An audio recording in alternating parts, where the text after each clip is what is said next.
Dr. Eric Kelly III and a host of phenomenal speakers from all around the globe for this 7-day virtual event that you don't want to miss.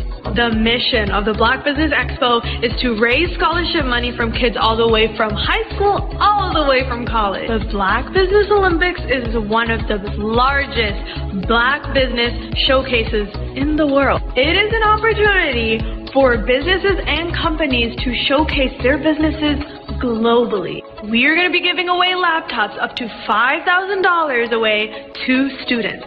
Again, I'm Olivia Appleberry, the founder of 2 Cents Finance and one of the speakers for the expo. I am so excited to see you there. For more info, go to www.blackbusinessexpousa.com or call 919-308-9090 and hope to see you there. I am Black Business. From the moment I wake until the time I sleep. Yes, I am Black Business. I am Black Business. Tell me, are you Black Business? I am Black Business. Do you support Black businesses? Listen, I support Black business because I am Black Business. Black Business Expo, one of the largest business showcases in the history of Black business in the world. The world! Sign up today at www.blackbusinessexpousa.com or call 919-308-9090. I am Black Business. I am Black Business. From the moment I wake until the time I sleep, I am Black Business. I am Black Business. Are you Black Business? I am Black Business. Do you support Black businesses? I support Black business because I am Black Business. Black Business Expo, one of the largest business showcases in the history of Black America in North Carolina. Join Dr. Eric Kelly III and a host of phenomenal speakers from all around the globe for this 7-day virtual event that you don't want to miss. The mission of the Black Business Expo is to raise scholarship money from kids all the way from high school all the way from college. The Black Business Olympics is one of the largest Black business showcases in the world. It is an opportunity for businesses and companies to showcase their businesses globally. We are going to be giving away laptops up to $5,000 away to students. Again, I'm Olivia Appleberry, the founder of 2 Cents Finance and one of the speakers for the expo. I am so excited to see you there. For more info, go to www.blackbusinessexpousa.com or call 919-308-9090 and hope to see you there.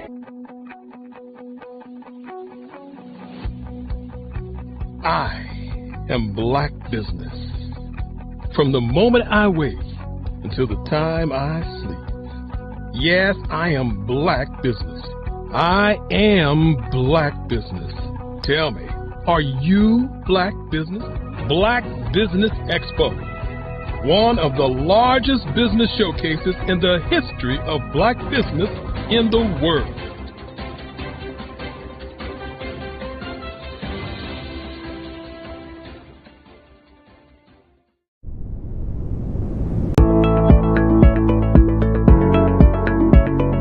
Prepare for what's coming and dominate in economic winter. Stand strong and thrive by showcasing your great products and services globally through the Black Business Network and Black Business Olympics. The Black Business Network has showcased over 2,000 companies with over $7 billion in sales each year. Over 10 million attendees have viewed the rebroadcast each month.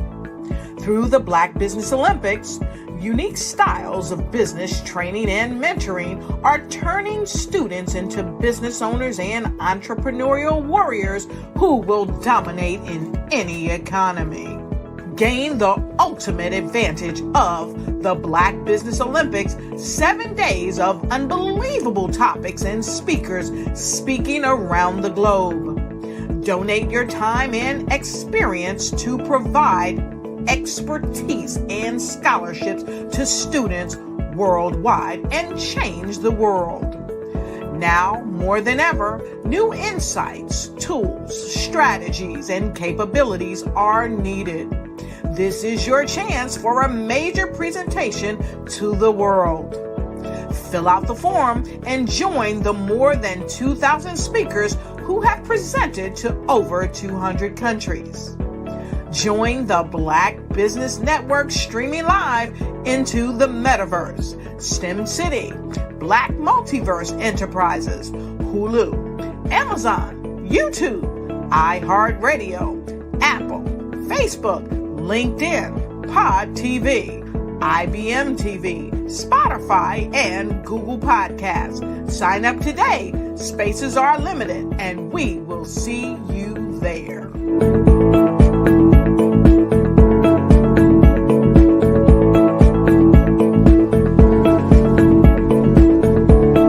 Over the past few years, we've seen the growth of existing and new initiatives focused on financial inclusion, building global networks, and reducing the wealth gap in response to the idea there's not enough seats at the table. Whether their outcomes are to increase the representation of Black executives on corporate boards, ensure an inclusive global economy, or to create new U.S. African commercial pathways, the strategies are often carried out by separate programs. The question is, should they be? With the continent of Africa being home to more than half of the world's fastest growing economies, the youngest workforce, over 400 companies generating more than $1 billion annually, 700 generating more than $500 million annually that are poised for growth, and being the destination of nearly $5 billion in venture capital in 2021. Diversifying U.S. and Africa commercial engagement by building bridges between African businesses and their U.S. diaspora should begin being seen as mutually beneficial. From helping to reduce Africa's enormous capital gap to catalyzing two-way trade opportunities, the COVID-19 global pandemic hopefully has taught us that global challenges and opportunities are more interconnected than we thought.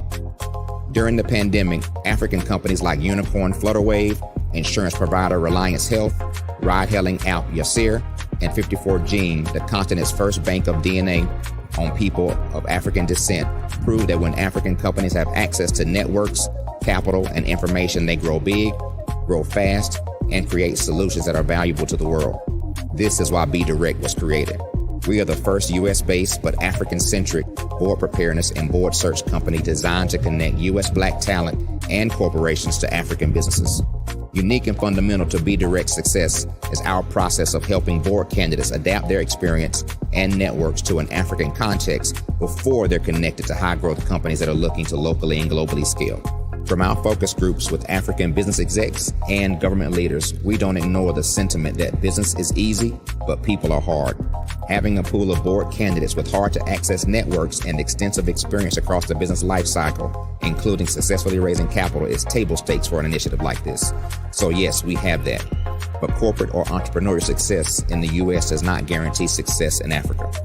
Developed alongside industry partners on the continent, our training program, Be Direct Prep, is designed to transpose their experience to create cultural comfort, understanding, and a commitment to helping businesses in Africa scale. Our board governance sessions are African continental and country specific, integrated with cultural awareness and dexterity training, masterclasses led by African industry execs, and mentoring and coaching from African continental-based facilitators. But even more unique to Be Direct Prep, we cap off our training program with an immersion trip to help candidates that have not been to Africa before see and feel Africa's complexity and opportunity from African soil. We all know traditional network-based board placement has historically left a lot of us out of ever really being in the paid board pipeline. Our strategy supports the work of many great organizations that are successfully filling seats at U.S. board tables by creating more tables for those that are still left on the sideline. It's time to start seeing the role and value of U.S. Black talent and businesses on the continent of Africa differently. Old perceptions and habits limit economic inclusion. Let's transition Black talent and the African businesses they will support from the periphery of the global economy to its core. Living in a global lockdown, we all know now how fast local and global economies can change, and see the value of having businesses that hire, strengthen local value chains, and even grow globally. Status quo in any form holds back progress. We must democratize U.S.-Africa commercial engagement by socially and economically connecting cultures that have long been disconnected. It's time for Africa's U.S. diaspora to redefine their global value by helping African businesses scale continentally and globally.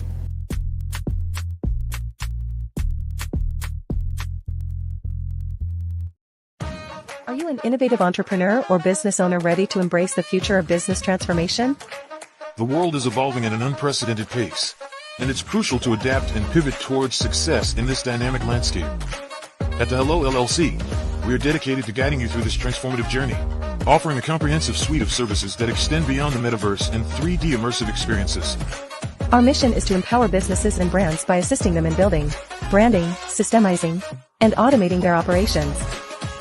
We specialize in steering businesses from a two-dimensional existence to a thriving three-dimensional presence, where opportunities abound. We help businesses harness the power of technology to work smarter, not harder, enabling them to operate efficiently and stay ahead of the curve. Our diverse range of services includes: Our Biz in a Box is a complete business solution package designed to jumpstart your entrepreneurial journey. From strategic planning to digital infrastructure, we've got you covered. Your one app, one tap solution. Our Motion Work AI videos transform your brand storytelling with our cutting-edge AI-driven video production, captivating your audience like never before. Our 3D VR environments will step you into the future of immersive experiences. With our custom 3D virtual reality environments that engage and captivate your customers. Lastly, in our Pivot membership program, we offer tailored guidance and support to either show you, teach you, or take care of the transformation process for you. According to a 2023 study by Fundera, a staggering 28% of small businesses in the United States do not have an online presence. This statistic underscores the importance of embracing digital transformation. Having a website is more than just an online presence, it's a gateway to unlocking numerous benefits, including reaching a broader audience, showcasing your products or services, generating leads and sales, establishing trust, providing customer support, and maintaining competitiveness within your industry. The Hello LLC is committed to helping you excel in all these aspects of modern business, not just limited to the metaverse alone. Why should you choose the Hello LLC to navigate this transformational journey?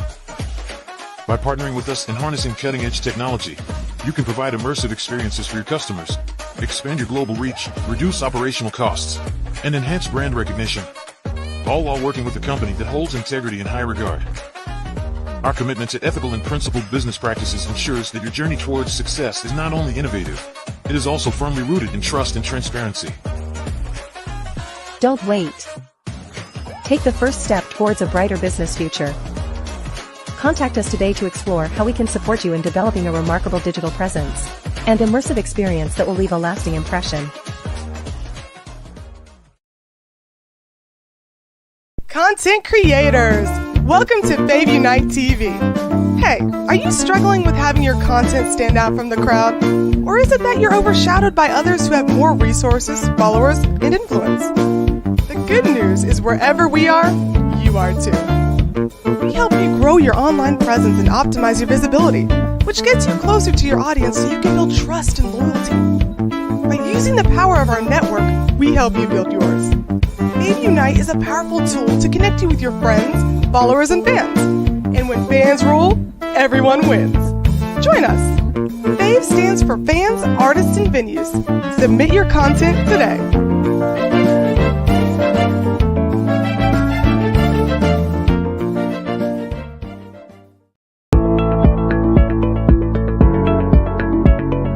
Prepare for what's coming and dominate in economic winter. Stand strong and thrive by showcasing your great products and services globally through the Black Business Network and Black Business Olympics. The Black Business Network has showcased over 2,000 companies with over $7 billion in sales each year.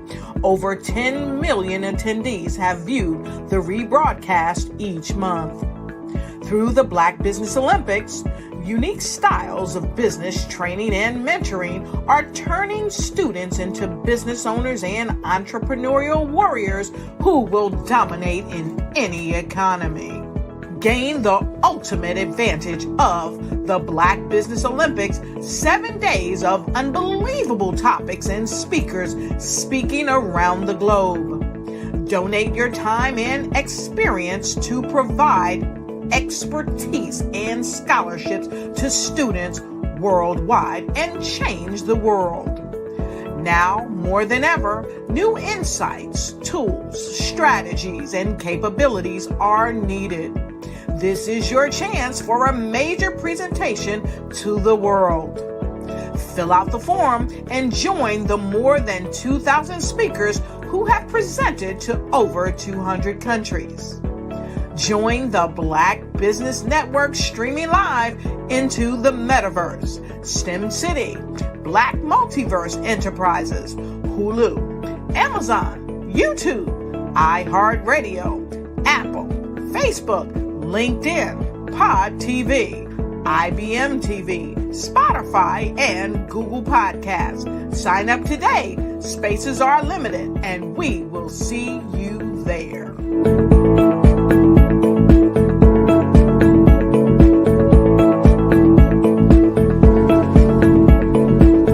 The Black Business Expo's mission is to raise funds for high school seniors going to college or K-12 entrepreneurs.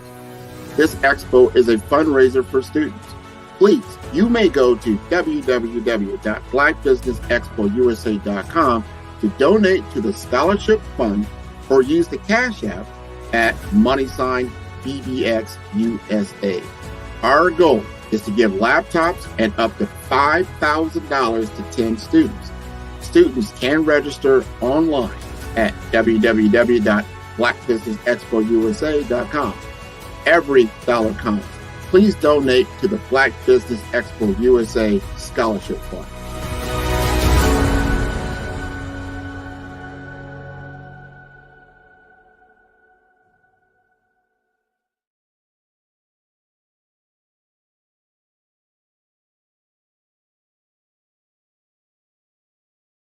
Phenomenal Tanya T. Wise, who is here from the great state of Maryland. Tanya, welcome and thank you for being with us today. Can you indulge our audience a little bit and tell them just a little bit more about who you are and what it is that you do? Well, I love being able to talk to people and have a magnetic attitude, being able to just show them. So I always like to say, level up is Coach at Tanya T. Wise here. So can you tell our audience, just give them a teaser about what your presentation will be about? So my philosophy is that we should all be living our dream life. So tomorrow I'm going to talk about how you start living your dream life. What are some of the things that you thought about in your childhood that you just kind of let go and dormant? Wow. And I want to reignite that and just give you some pointers and some tips, some tools, some strategies to be able to start living your best life now. And guess what, Rhonda? And leave it inheritance for your legacy. Oh my goodness. Okay, I know that's resonating with a lot of people. I've heard that you have a dynamic coaching program. Can you tell us a little bit more about that? Absolutely. So our coaching program help people that have the lack of time, that lack strategies, and lack the confidence to go after their dream life. So we help them implement tools, we help them implement strategies, as well as give them resources so that they can live their best life now and leave that inheritance. Wow. Oh, I love that. I love the leave the inheritance part. Listen, you are dropping some major nuggets, and I know a lot of what you're saying is resonating with a lot of people, but I think we're all curious. How did you even make this transition into the speaking and coaching arena? What's the story behind this? So I started out in finance, and I realized that a lot of people don't necessarily go after their dream life because of the lack of finances or the education behind finances. But it wasn't until I lost my firstborn, my only son, that life changed for me. And where I was going after it all, living the corporate life, hit my 6-figure income and living in my dream house with my dream man, driving my dream car. I nearly lost it all when I lost my son. And so I realized it only takes one financial catastrophe that can change your entire life. That's what made me start All New Beginnings. Because no matter what's going on in life, there's a new beginning.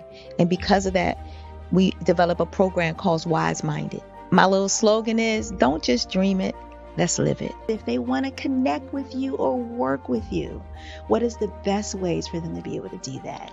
Well, for my social media guru, you can connect with me on every single social media platform as Tanya T. Wise.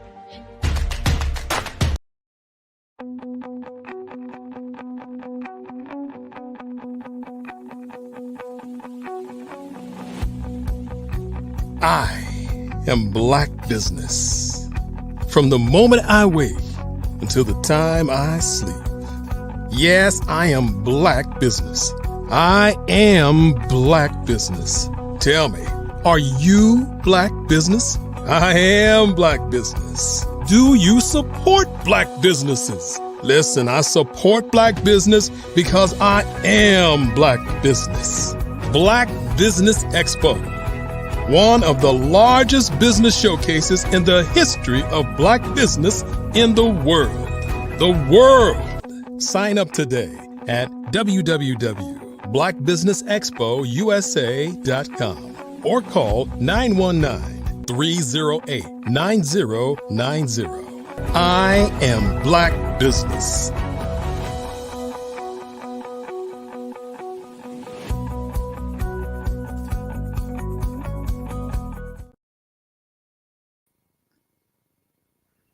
Good afternoon, business owners, entrepreneurs, thought leaders, and corporations.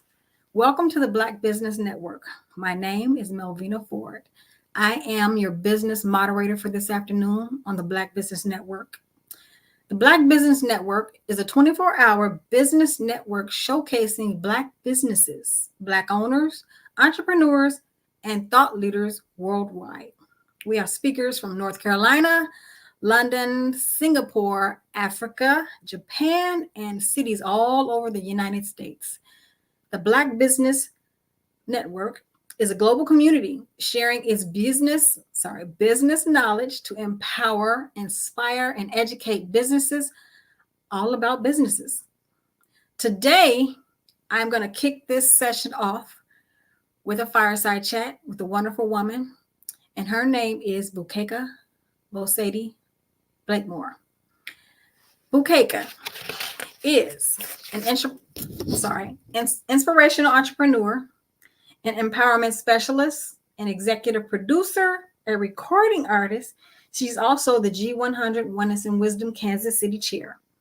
Mrs. Blakemore's passion is to use the power of her voice to promote self-worth and well-being. She has 30 years experience in the entertainment industry and has opened for entertainment and social activist icons such as Harry Belafonte, Maya Angelou, and Della Reese. She also has toured with R&B legend Olita Adams. Bukeka's work includes coaching and training corporations in areas of diversity, equity, and inclusion. Her unique presentation style includes using elements of music, art, and storytelling, which leaves audience wanting more. Mrs. Blakemore is the co-founder of Fave Unite TV, and OTT streaming platform, supporting content reflecting authentic narratives from Black and Brown and Indigenous cultures around the world. She is also the treasurer and the deputy executive director for Creative City KC Incorporated. The organization is the focal point for Kansas City, Missouri's designation as the only city of music in the United States under the UNESCO, that's UNESCO, Creative Cities Network. Help me welcome to the stage now, Bukeka Bosedi Blakemore. Well, thank you so much, Melvina, for that wonderful, wonderful introduction. It's so great to see you. And my goodness, that smile changes the world. Thank you. Thank you so much. I appreciate that. It is wonderful to have you here. Well, it's wonderful to be here with you, dear. And I'm excited because I get the chance to interview you and talk about all the wonderful things that you're doing. So let me tell the audience a little bit about Dr. Melvina Ford. Coach Melvina Ford is the owner and founder of Rebirth Holistic Healing that she started in 2011. Melvina has a Bachelor of Science in Criminal Justice, a Master of Management from the University of Phoenix, as well as a Bachelor's in Metaphysical Science from the University of Metaphysics. She has experience in researching case law and has also taken courses in pre-law and writing case briefs. Melvina is an author and holds certifications in metaphysical holistic life coaching and counseling, master in sweet, sorry about that. You see, Reiki, you're going to tell me how to pronounce that here in just a second, dear. Cognitive behavioral and art therapy. She is also an international motivational speaker. Thank you so much for allowing me to do this for you today, dear. How are you? I'm wonderful. I'm so wonderful. Thank you so much. Thank you, thank you, thank you. You know, when you hear your bio read out to you, and it's like, wait a minute, that's me. Okay. Good deal. I completely understand. I understand. So let's just start with the fact that you have taken your career in from law to metaphysics. What led that jump for you? That is a really good question. Simply because I was still at that time in my life trying to figure out what I wanted to do. And I was following along the path of what seems, how shall I put this? What kind of money can I make? You know, I was exciting at first. So this is the funny story about this whole situation. You know, you grow up, everyone tells you this is how you should live your life. This is the kind of job you should have. And that was my pattern for so long in my life. So I was a receptionist. I came in temp services and everything. And finally, one day I was living in California at the time. And I was looking, you're going to laugh.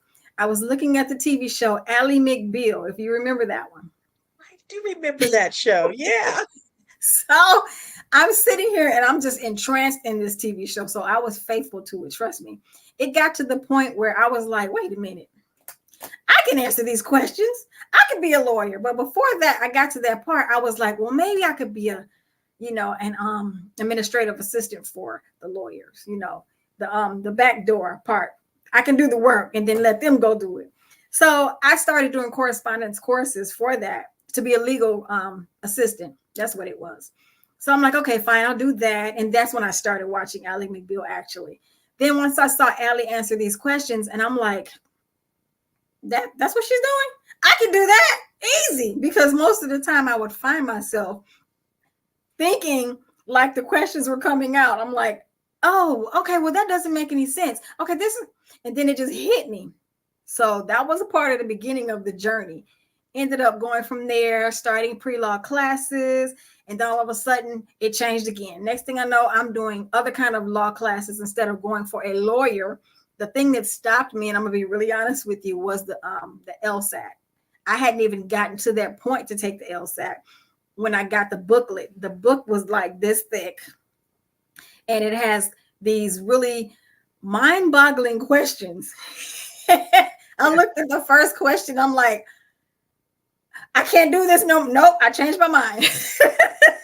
So I'm like, okay, let's go back to being a receptionist and front desk assistant and administrative assistant. That was where I started it from the ground up. I kept that as my back. I knew I'd have some kind of income coming in.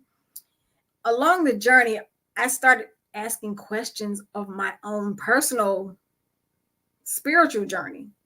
But at the same time, I was trying to learn who I was. And life just didn't make sense. And I just kind of got to the point where it's like, I'm tired of following the path of everyone else. I began to find my no. I don't agree with that. Because, when you're a kid, you're not allowed to say it. And then me being the youngest one of all my siblings, they were like at least 10 years and up. So everyone's telling you what to do, including your father and your brothers. And it's like, you could not say no to anything. I'm like, okay.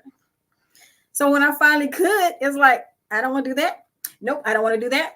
Nope, I don't want to do that. So eventually I got into studying things that didn't make any sense in the areas that I would go to services on Sundays and stuff like that. I would just talk about, I'm like, that don't make any sense.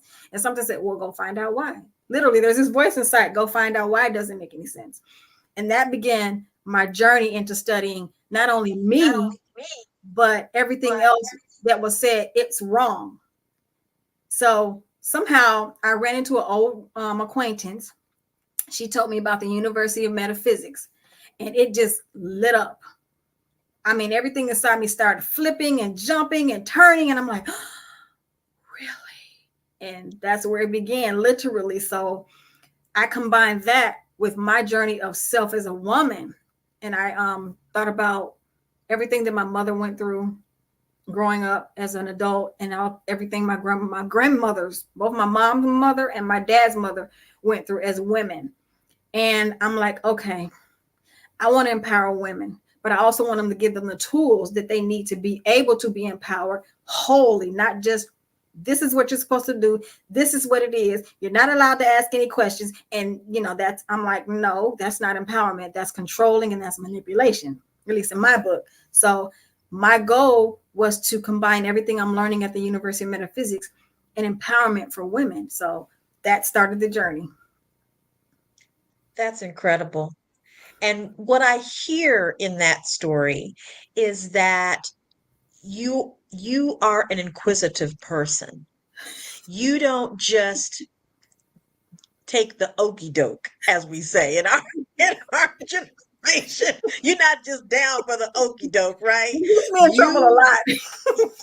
Yes. You inquire, and you also listen.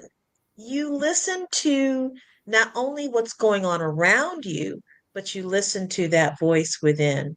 Mm-hmm.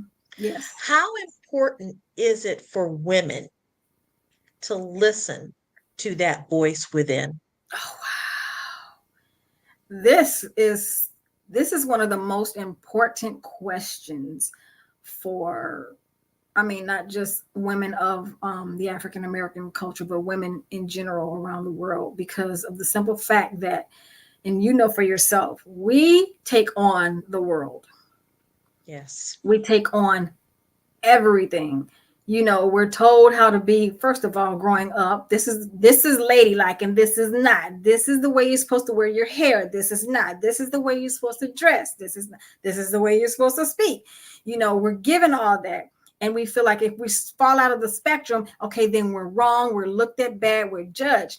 Somewhere inside all of us, there's this voice screaming out saying, I don't agree with you. But we're living in this bubble of fear because we're afraid to step into that space that we're supposed to be in, because all of us have a unique calling in our lives. We have a unique passion that we should follow. But because we're told so many times throughout our years, this is the way it's supposed to be, because of programming, we lose ourselves. So it is so important to be able to zone out and hear that cry within us, to hear, I don't agree with you. You have to get to a point where you have to literally say, I don't care what you think. This is me. We can't embrace ourselves wholly because the world has already judged us or shaped us how we're supposed to be. And that's not. We're all uniquely different, and we all have a calling on our life to be great. We can't be great living the lives of someone else's vision of us. That's their vision. We have our own vision, and it's so important. And this is what causes us to become, we deal with the depressions, we deal with the anxiety, we deal with so many things that a lot of people don't realize that but we as women, we're holding it in, trying to be strong for everyone, and we're losing ourselves. So we're forgetting to put our own oxygen mask on. Wow. That is so true. And it's as much as I want to just sit here and intently listen to everything that you're saying. When you speak, it just starts to bubble up those thoughts in my mind of when people were trying to pigeonhole me into what they wanted. I often talk about how both my parents were educators in music, and I fought to have that same path.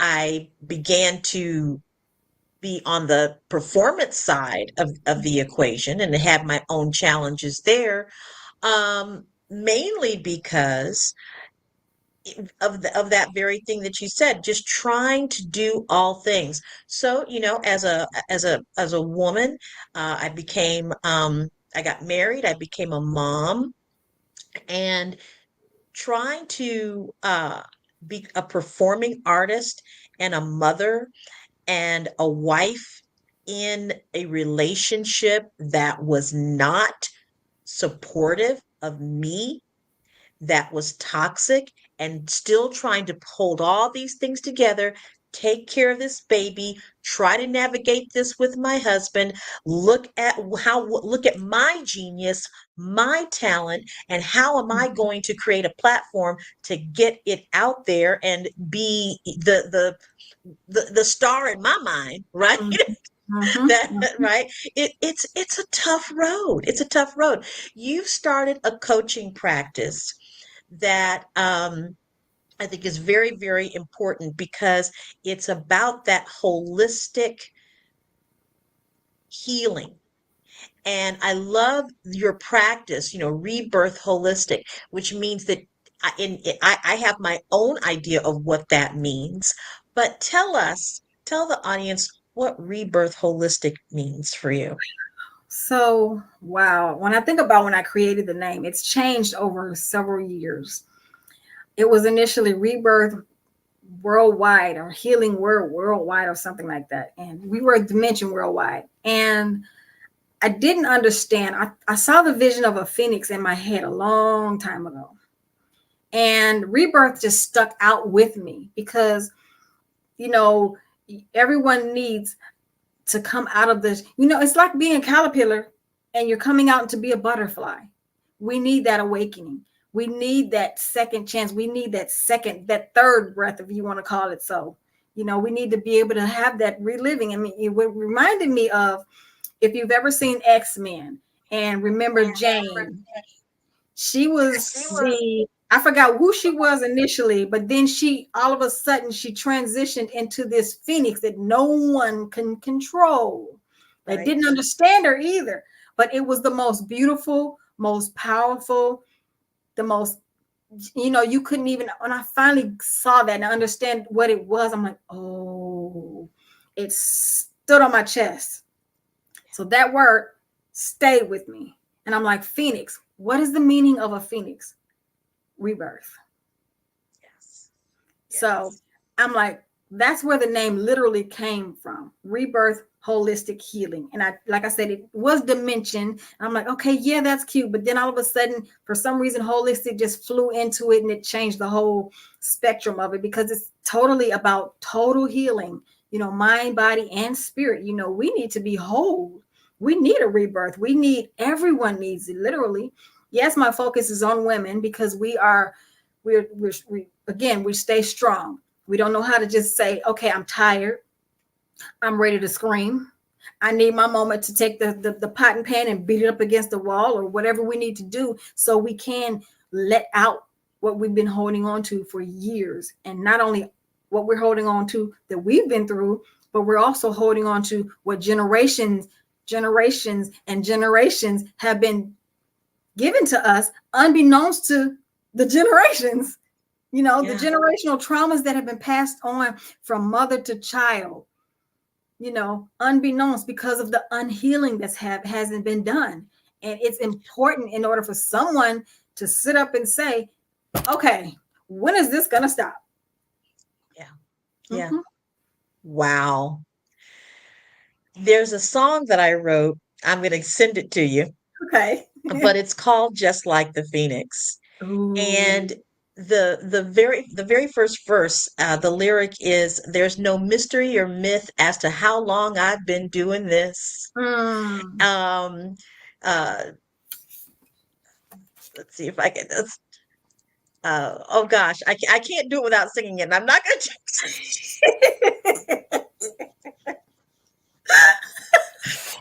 But really that line I think is really the most important because for us who have been doing this for a long time, uh it means that we keep going. We even with all of the things that have been going on in our lives, we keep going. And at the end of the day, when we do that kind of work that you're talking about, when we're tapping into that generational trauma and working through that and coming out on the other side, oh my gosh, that is a rebirth. That is going through the fire, going Mhm. through the fire, stepping through the flames, and coming out into this beautiful phoenix that we are as Yes. as Black women entrepreneurs, as educators and leaders. So, yeah, I get it. I get it. We almost have to kind of go through it to get to the holistic part. Definitely. Yeah. Definitely. And I appreciate every bit of the trauma and things, everything that I've been through, because for me, it was a self journey. It was a self-healing journey.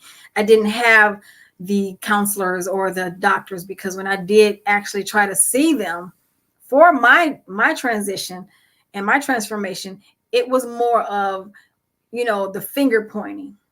You were wrong. You knew better.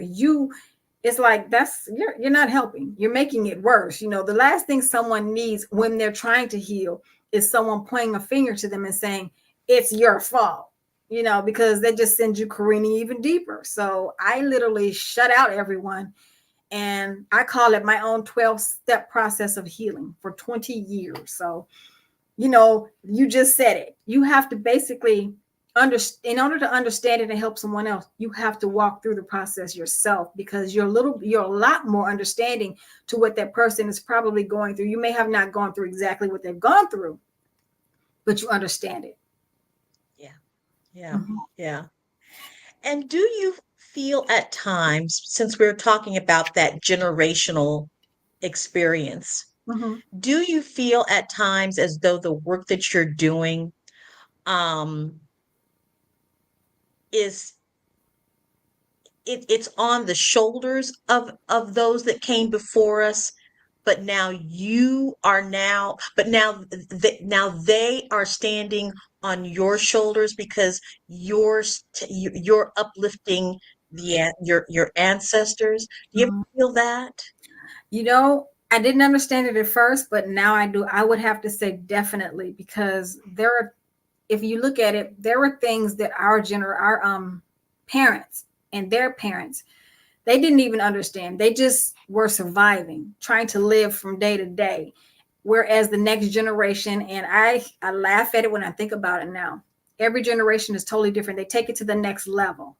And my generation, we weren't able to speak, but we saw it. We didn't agree with it, but we saw it. So the next generation carries it on, and they speak it. Not only say it, they speak it. So yes, I feel like when we heal, then any generational trauma that our parents and grandparents and ancestors went through, we're healing them as well. It releases them to be able to have their free transition. It cleanses the slate completely, and then it also helps the generations to come, because that same thing doesn't have to continue on. Oh my gosh.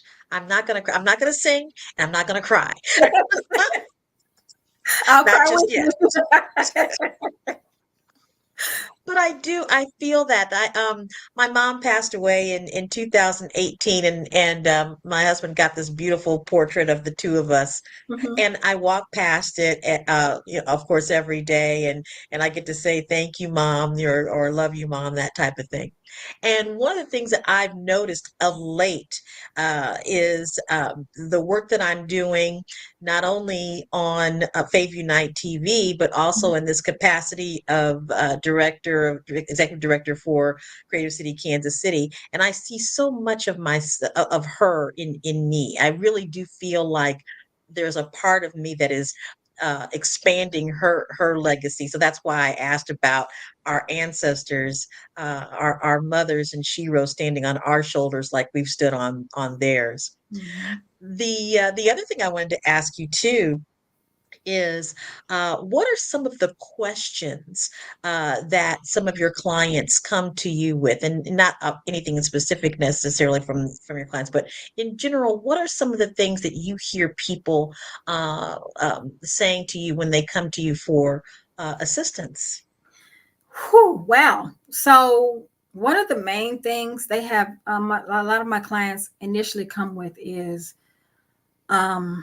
I'm trying to think back to two of them specifically, my first two. They lived in fear. They knew they had a voice, but the fear was there. They didn't know how to stand in their own power and use their own voice because of what we've grown up in and what our parents wanted us to be. And we don't want to disrespect any of our elders or our parents, but at the same time, we want them to actually take time out to hear us. So that's what they were really dealing with. That's where the struggle comes from. And that's where also the devaluing of self comes from. We put ourselves down because these are the things that we've heard from our parents, or our grandparents. And they're like, you never do this because you're not supposed to do this, because they just didn't agree or didn't understand about how life changes consistently and nothing ever stays the same. So their biggest deal, and most of them, is finding their own voice. How do I find my own voice? How do I speak up without being disrespectful and still love and receive love and be heard? That's mainly that's the beginning start of healing in any phase, not just who am I, but whatever is in here that is me, how do I get it out? Yeah. And that whole thing of fear, oh my gosh, it's crippling. Fear is crippling. And when we think about where we are, how we're growing, when we're not growing, it's generally because of the fear of success, mainly, because that success is responsibility. Because for every level of success that you achieve, you have a greater level of responsibility to the people that you're serving, to yourself, to your family. And sometimes that can seem overwhelming. What do you tell people to combat, or probably a better word, to surpass that fear? Well, the one thing I used to hear all the time is when you dream a big dream. And what did my cousin used to say all the time? If it doesn't make you cry, it's not a big enough why. Yeah. It's easy to dream. Oh, I want to go around a corner and get ice cream. Okay, that's easy to do. But if it scares you, then yes, it's a big dream, but it's attainable. So stand in it. Use your imagination. Go back to being that child. You've heard that old saying, it's being childlike. Children, they imagine everything. You can't stop them from imagining. I can do anything. I can be this. And they imagine it right then and there. Those who actually get to keep their imagination, they succeed in those areas. If you've heard about the stories, you're like, well, I remember when I was a kid, I used to imagine this. And all of a sudden they're walking in it. Somehow along the lines, we lose our imagination. We forget how it feels to imagine. And those dreams and those imaginations become vivid. And they take life, even in the smallest start. It gets bigger and bigger. But you got to hold on to your dream. You got to believe in it for yourself if you don't believe it for no one else. Yeah. Well, I want to make sure that people know how to get in contact with you. I want to make sure that we get that out several times before we wrap things up. And then I've got a couple of other quick questions for you as well. But go ahead. How can people get in touch with you and get help in overcoming those fears? Well, my website is on construction.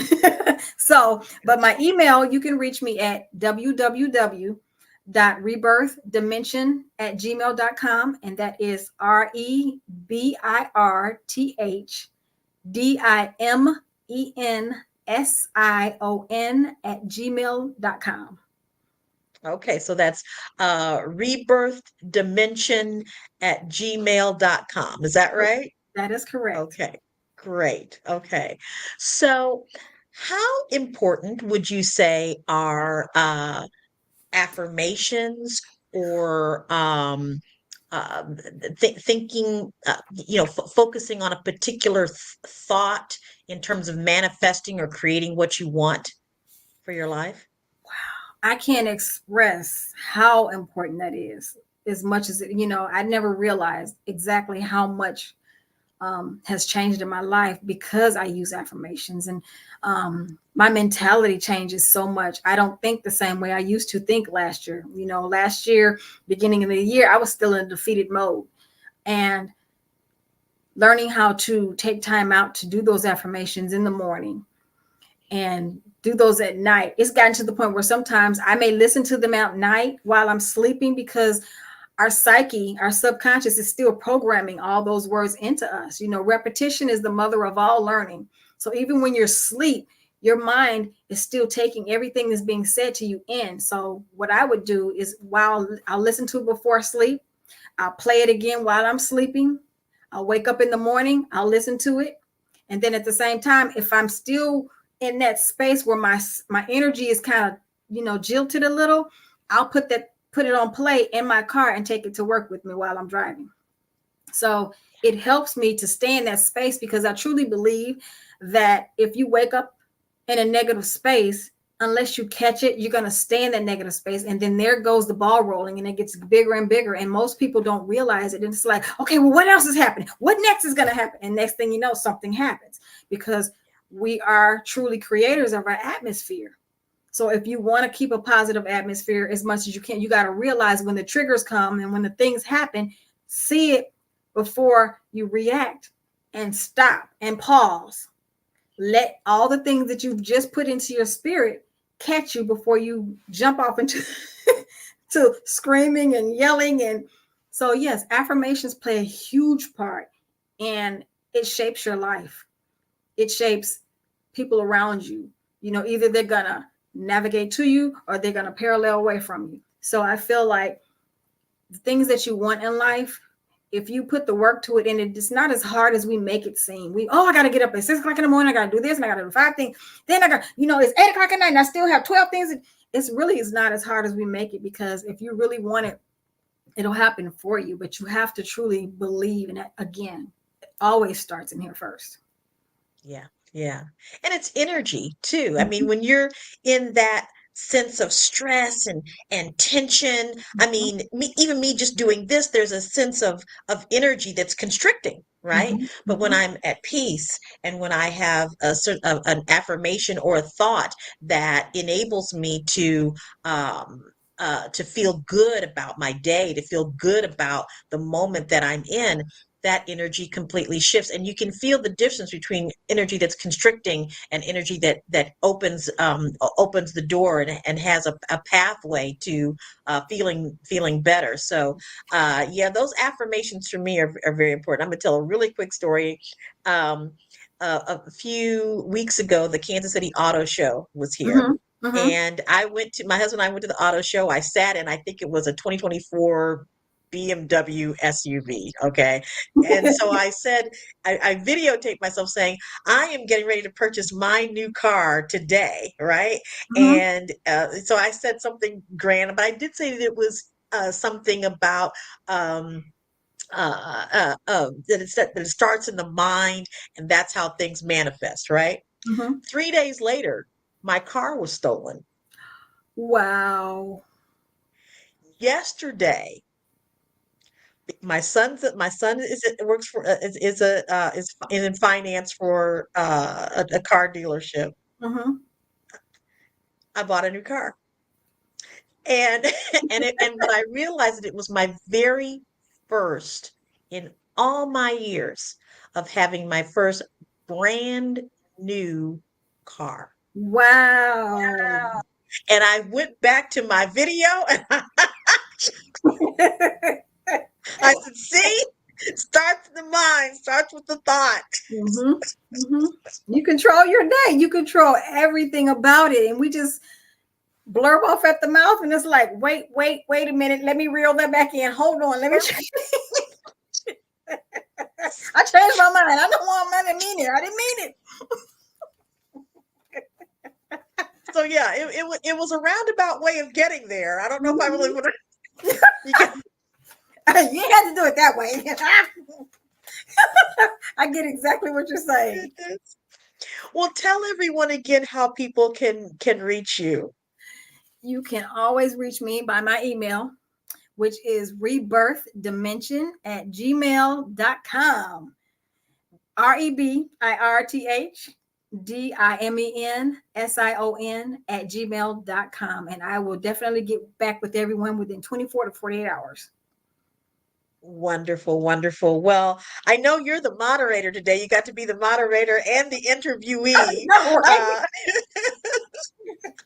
But thank you for letting me do this for you, because I so appreciate you, the work that you do, the energy that you have, the smile that you bring, and the healing that you give to others. So thank you, Dr. Melvina Ford, for being who you are and doing all the wonderful work that you do. And I'm going to let you, as the moderator, move us into the next phase of Black Business Network. Right. I enjoyed you so much. And this was a pleasure. And I look forward to us speaking again together. Yes. And thank you for coming. Thank you for sharing your expertise and showing this, even though it was about me, this is about us. Thank you again for sharing your expertise. And genius is on the other side. Thank you. Bye for now. Bye. Bye.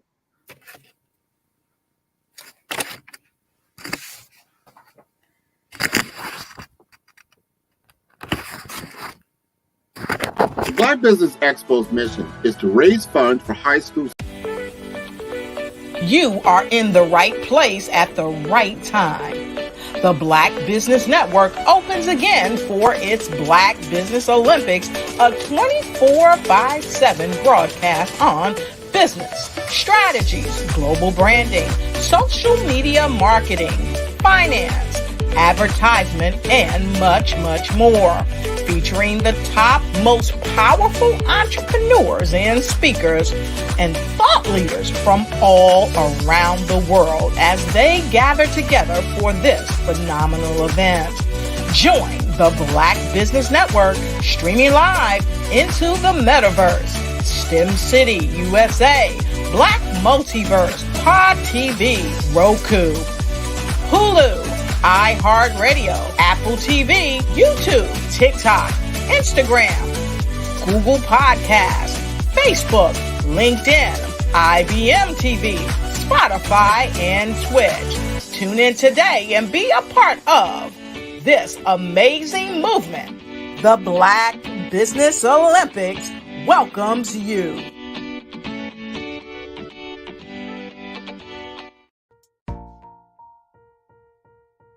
Have you ever seen a parent stressed out and needed a stress reliever with their child? One morning I was coming out of a store and saw a mother and her 3 or 4-year-old son. She was highly upset, actually beginning to yell at him. However, the more upset she became, it seemed the calmer the child became. He sat down on the sidewalk, crisscross applesauce, folded his arms, and looked up at her with a smile. You see, the angrier she became, the calmer he became, because he had the control of the situation. Hi, I'm Frizelma Lynn. I am the CEO and founder of Frizelma Teaching Parents, LLC. I'm a retired teacher, school district administrator, an author, speaker, and I am the parenting 911 coach.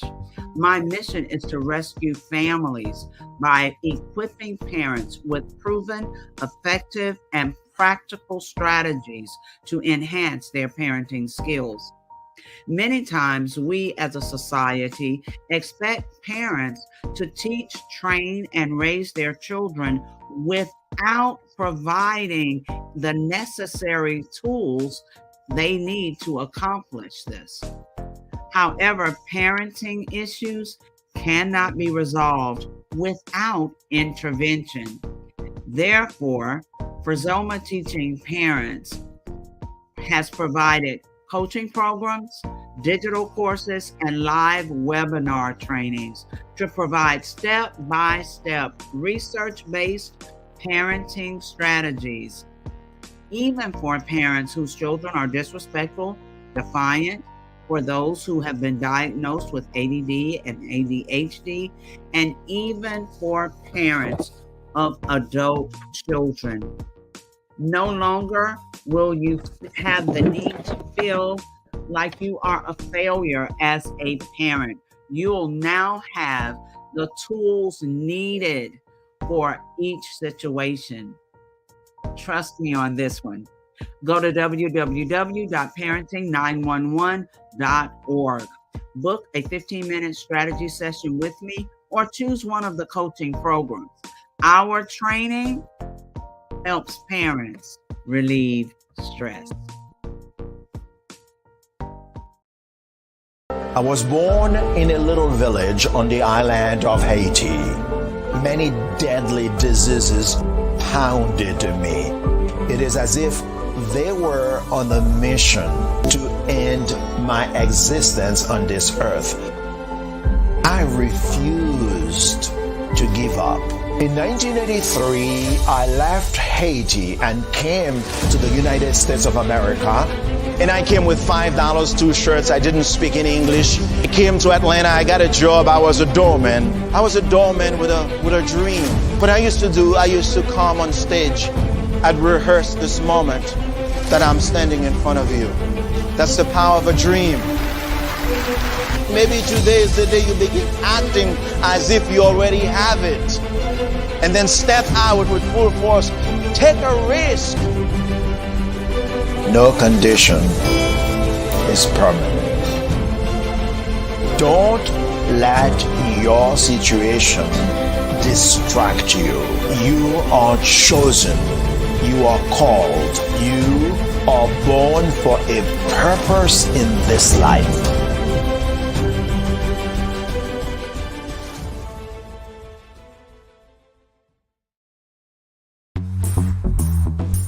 Attention all entrepreneurs and companies. Are you looking for reliable and efficient virtual assistants and back office support to help you manage your business tasks? Look no further than Superwoman Business Services. Our team of virtual assistants provides a full range of administrative support services, including operations management, social media marketing, and much more. We also offer website design services to help you create a professional online presence that reflects your unique brand. In addition to administrative support and website design, we offer business development and structuring services to help you grow your business and achieve your goals. We'll work closely with you to identify areas of improvement and develop a customized plan to help you reach your full potential. At Superwoman Business Services, we understand that running a business can be overwhelming and time-consuming. That's why we're here to help you fly high and achieve success. Our virtual assistants are highly skilled, experienced, and dedicated to providing you with the support you need to thrive. Come fly with us and take your business to new heights. Let us help you become the superhero entrepreneur you are meant to be.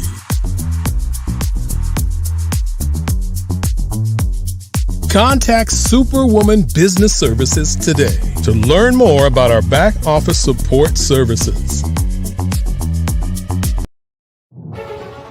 In the heart of America, there are dreams waiting to be realized. Dreams of owning a home, creating a haven for families, and building a future.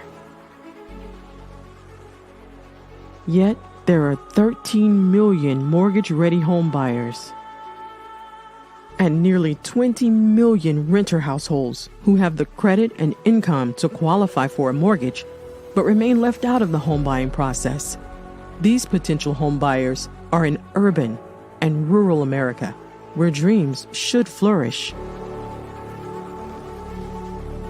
The big banks, the giants of finance, have all exited the mortgage lending business, decreasing their lending footprints across America. They are no longer present and active in these communities. Instead of offering opportunities for home ownership, some of these banks have chosen a different path. They have decided to become mega landlords.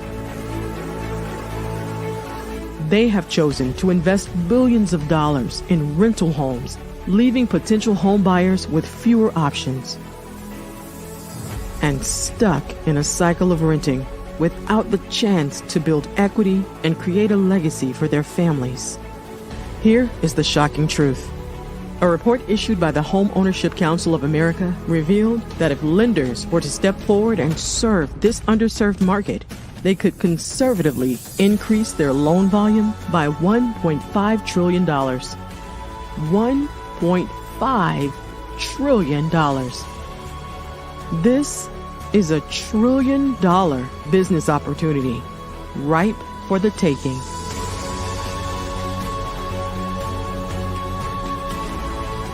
That's why I Have a Dream Home is here. We support the American dream of home ownership in urban and rural America. We believe in the power of social consciousness and the impact it can have on people's lives. Investing in urban and rural America is not just good business sense. It's a moral imperative. Our mission is clear. Become the go-to mortgage lender in these communities.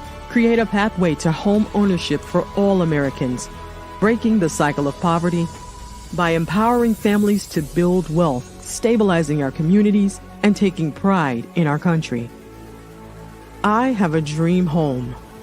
Unlocking dreams, transforming communities, and rewriting the story of American home ownership.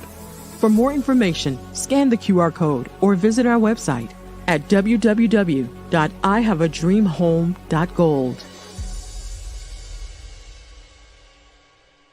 An organization called African Diaspora Maritime just announced a first-of-its-kind sailing team that will be based right here in Baltimore. This team has some groundbreaking goals. Alex Glaze has much more on the story, and he's going to break it down for us. This is the chance for us to change the conversation in America, with Baltimore leading the way. As a member of the 1992 America's Cup winning team, Charles Cathcart knows what it takes to win. But his vision for ADM's sailing team goes far beyond what happens in the water. The goal, besides just the racing, is to reach out to the communities that need support, that need vision, that need a way to get people more involved in a wide variety of topics. The plan is for the Baltimore-based team to be easily accessible to young people and give them an opportunity to learn. ADM's program will not only teach the sport of sailing, but also the math, science, and engineering behind the new technologies of sailing. These skills are going to be needed to expand the knowledge of these young people in their futures, even if they choose not to continue with competitive sailing. ADM is hoping to introduce yachting to a new audience and show the world how sports and community can affect change. What we envision happening is that with this team acting just like a Jamaican bobsled team, people from around America are going to focus in on Maryland and see how we're doing things. And if we do the things that we should with this team and reach out to people and get everybody involved, as many people as possible, we're going to be a template for the things that can change.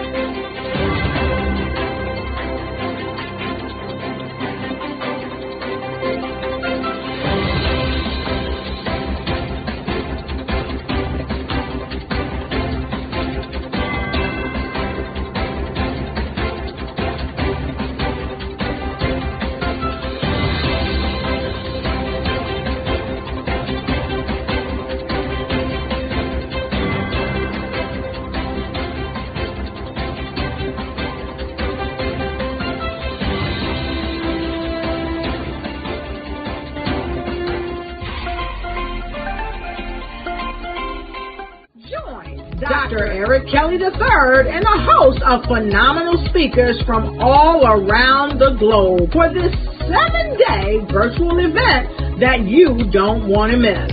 The mission of the Black Business Expo is to raise scholarship money from kids all the way from high school, all the way from college. The Black Business Olympics is one of the largest Black business showcases in the world. It is an opportunity for businesses and companies to showcase their businesses globally. We are going to be giving away laptops up to $5,000 away to students.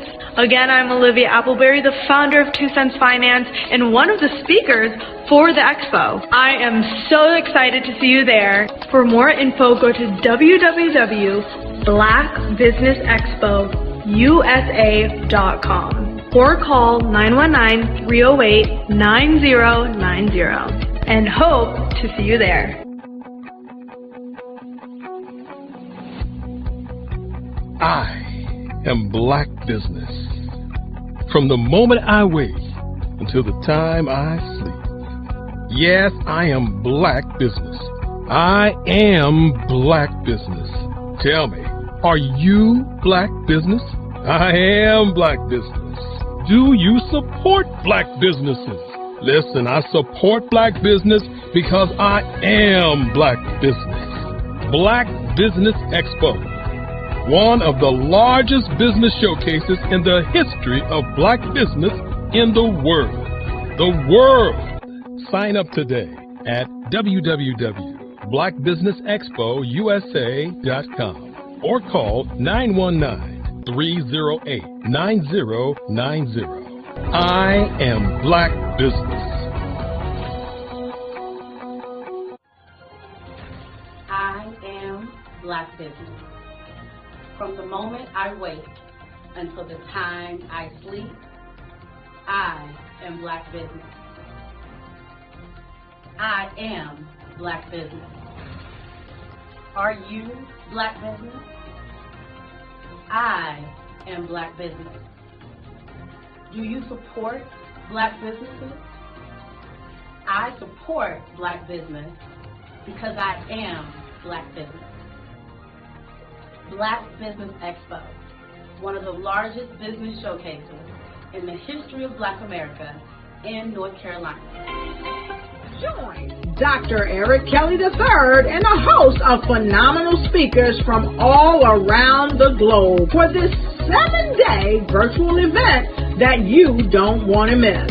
The mission of the Black Business Expo is to raise scholarship money from kids all the way from high school, all the way from college. The Black Business Olympics is one of the largest Black business showcases in the world. It is an opportunity for businesses and companies to showcase their businesses globally. We are going to be giving away laptops up to $5,000 away to students.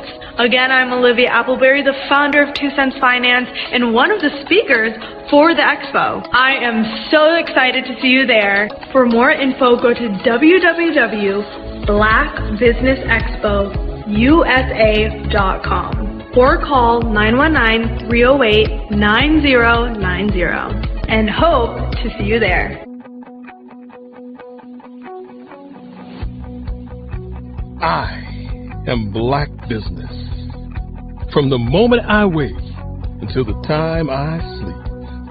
Yes, I am Black Business. I am Black Business. Tell me, are you Black Business?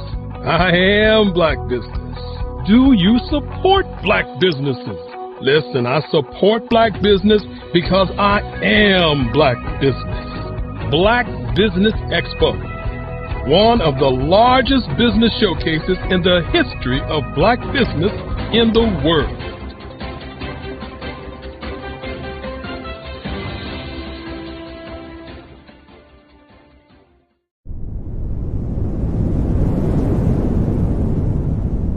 Art to me is a creative expression of something from nothing. You know, it explodes onto the canvas, or it explodes on in my work. One of the things that I try to do more than anything is I try to just give the lines and the movements and emotions and expressions into what I do. Art really means to me a chance to express how I feel deep down inside.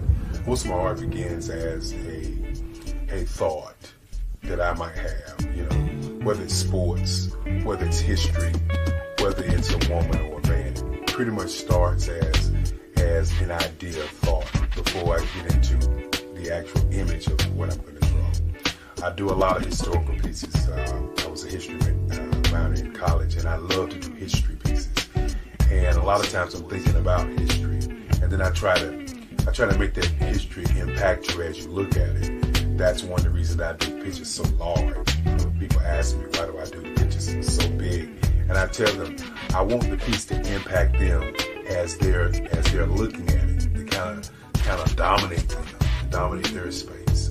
And most of my pieces I try to do off page. I don't try to do anything that's going to be in those four corners or in a square. And I want your imagination to be a part of the piece that you're looking at.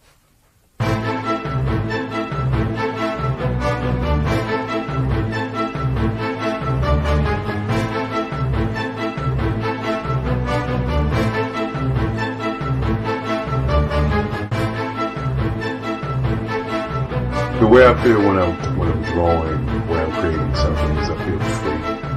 I feel like there is an anticipation of something that's going to come. I try not to draw first. I try to draw second. And what I mean by that is I try to allow myself to kind of get into the piece and just relax. Sometimes I miss time. I'll draw 2, 3 hours, sometimes 4 hours. And while I'm drawing, it's just a free. I just feel free. I mean, I feel like time stands still.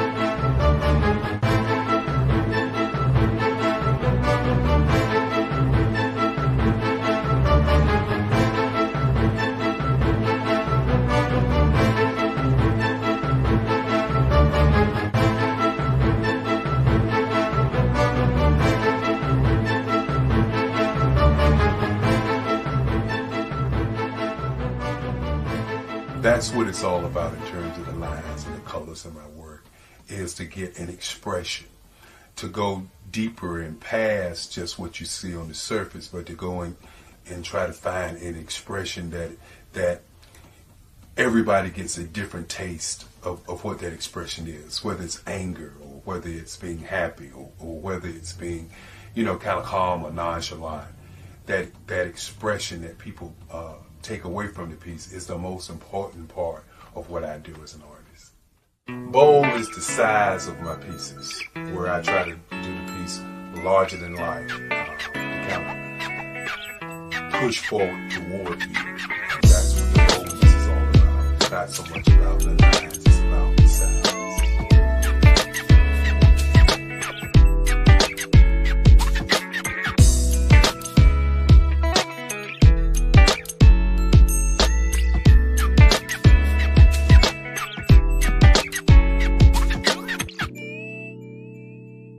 The Face of Change art show is inspired by my mother, but more importantly, it's a historical moment in time as the pieces depict different emotions and expressions of Barack Obama.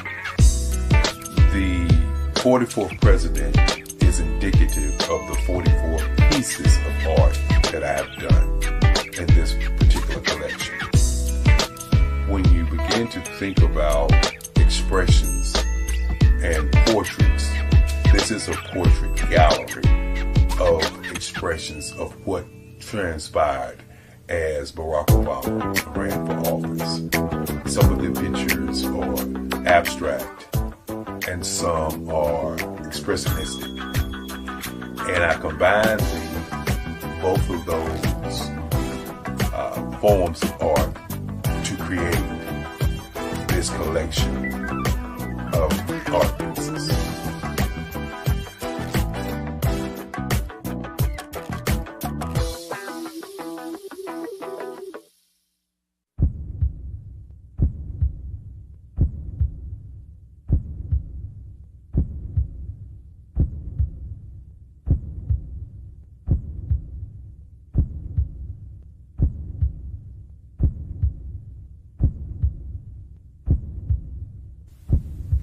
overcomer, brilliant, ambitious, motivated, awesome, Obama.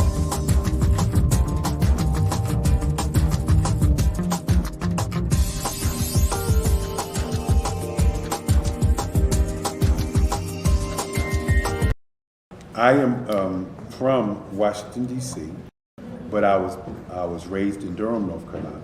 I came to Durham when I was about 5 or 6, and then I traveled back and forth to D.C. because it's where my people are from. One of the unique things about my family is my mother, she's also an artist. She does quilting, and she does a lot of artistic things, and then my son, he draws with both hands, his right hand and his left hand like I do. So that's kind of a family trait.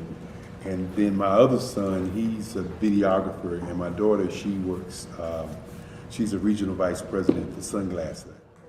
When you start out drawing and sketching, you want to continue to explore, you know, each avenue. I do pastels, I do pen and ink, I do painting, I do acrylics. I haven't done oils yet. But I try to do all facets of art. What I say to a lot of times to people is, you know, you can't put yourself in a box when you're an artist. You have to explore. And over the course of my life, I've tried to explore different mediums. I also do sculpture as well. I choose my subjects by the intensity that they have in their faces, or the intensity that somebody is moving, because I do more than portrait drawings. I also do I do abstract, and then I do figurative drawing also. Well, what happened in this particular show is that I started out trying to come up with something that would be a little bit different than what everybody else is doing.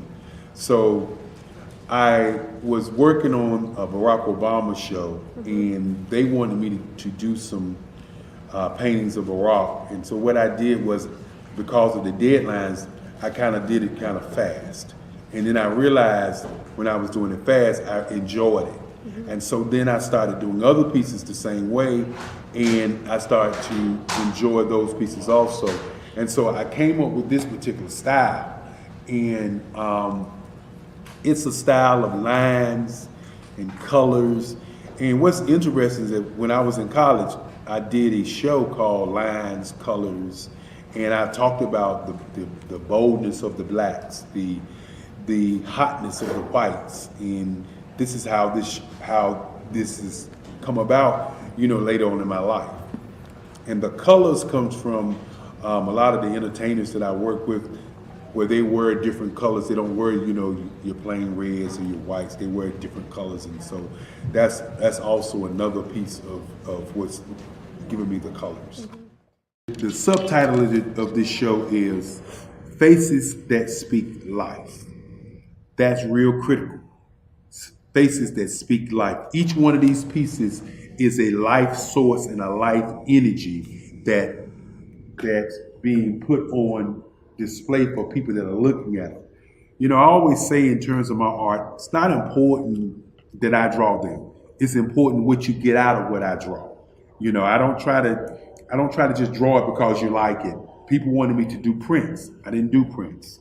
You know, people asked me to do different people, but the people that I choose are people that make a difference in the lives of people in the world. So the human landscape idea was, again, as I say, the lines represent your emotions, it represents your ideas, and it represents your journey as a human being. And that's why you get the different pieces and the different looks.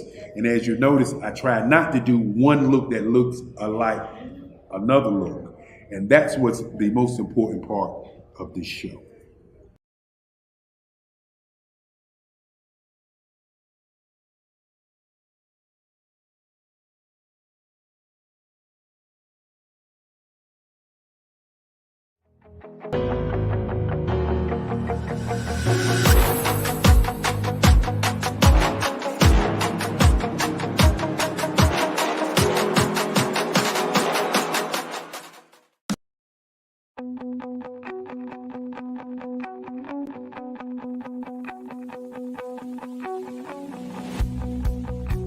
I am Black Business.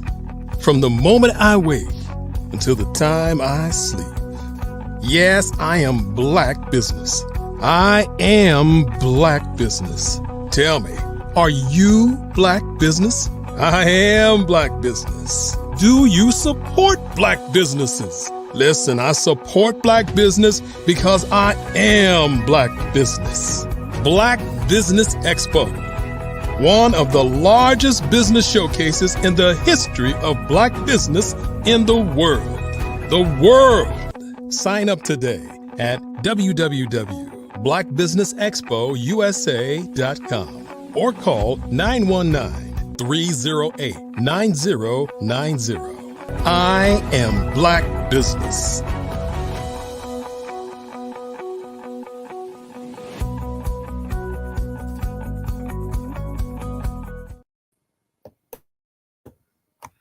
Good afternoon, business owners, entrepreneurs, thought leaders, and corporations. Welcome to the Black Business Network. My name is Melvina Ford, and I am your business moderator for this afternoon on the Black Business Network. The Black Business Network is a 24-hour business network showcasing Black businesses, business owners, entrepreneurs, and thought leaders worldwide.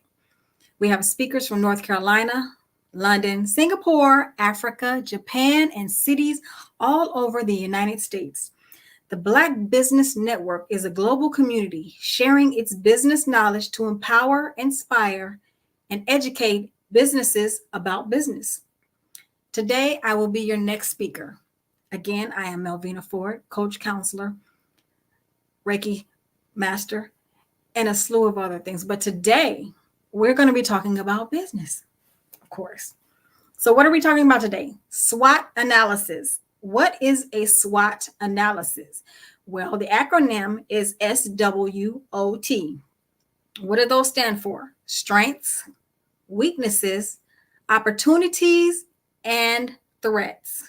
So how do we break this down? Let me go through it with you slowly but surely. Well, every business has to go through this SWOT analysis. So it'll know its competition, it'll know its strengths, its weaknesses, and it knows where it's going. It knows where it needs to stop, where it needs to turn. It's a GPS for business. Every business needs to have this, whether it's a huge corporation or a small business. Even I have to have one. SWOT analysis. Let's start off with the S. Strengths. What are those questions we need to ask ourselves when we're thinking about this? What do you do well? When you're starting off any business, you need to know what you can do. And it's not that you can't do a hobby, but if you're going to put it out there, you should put it out there well. But at the same time, when you're thinking about that, you want to make sure that you allow room for mistakes, because that's how a business grows. Even if you're a solo entrepreneur, your business grows from the mistakes. Not saying you go out there purposely making the mistakes, but you get out there, you learn from the mistakes. So what do you do well? What can you do? This is a list that everyone needs to complete. This is something that needs to be done, if not once a year, at least twice a year or quarterly, to see where you sit and where you stand. What have you gained your strengths in? The second question under strengths would be, what unique resources can you draw on? Good question. Do you have friends? Do you have community members that can help you? What inner strengths do you have to make this situation better? So say, for instance, myself, I am initially starting off, I had a virtual assistant business. Where were my resources that I could draw upon? Everything that I knew how to do, from being a receptionist, being an administrative assistant, all the talents and things that I learned within the office realm, those are the things that actually helped me to start the virtual business. If you know how to create flyers, I knew how to create flyers. I knew how to create newsletters because that was something that was given to me. Take on all the things you've learned, even in high school. When I was in high school, I learned how to type. That was one of the positive things for me that helped me in a virtual business. Most virtual businesses, you need to know how to type. Most businesses, you need to know how to type, or you should have someone that can help you learn. Third question, what do others see as your strength? That is a very good question, because the thing about it is, it's not so much as what you know, but also those who watch you, who pay attention to you, who see where you're good at, they see the things that you don't even pay attention to because you're so busy going. So they're actually observing what you do. They're watching your work. They're taste testing if you're a cook. If you're an artist, they're watching your work. They're seeing how you're doing it. They're seeing whether you're getting better or not. Critique from outsiders those are your people who are actually your customers. Those are your best customers, because they're going to tell you. Now, not to say to lose who you are. Never lose your creativity. Never lose your uniqueness, because when you're starting a business, it's basically about your thought, where your heart is and your passion in it. But it's also good to be able to take some of the information that you've received from others, to take what you already have and make it better.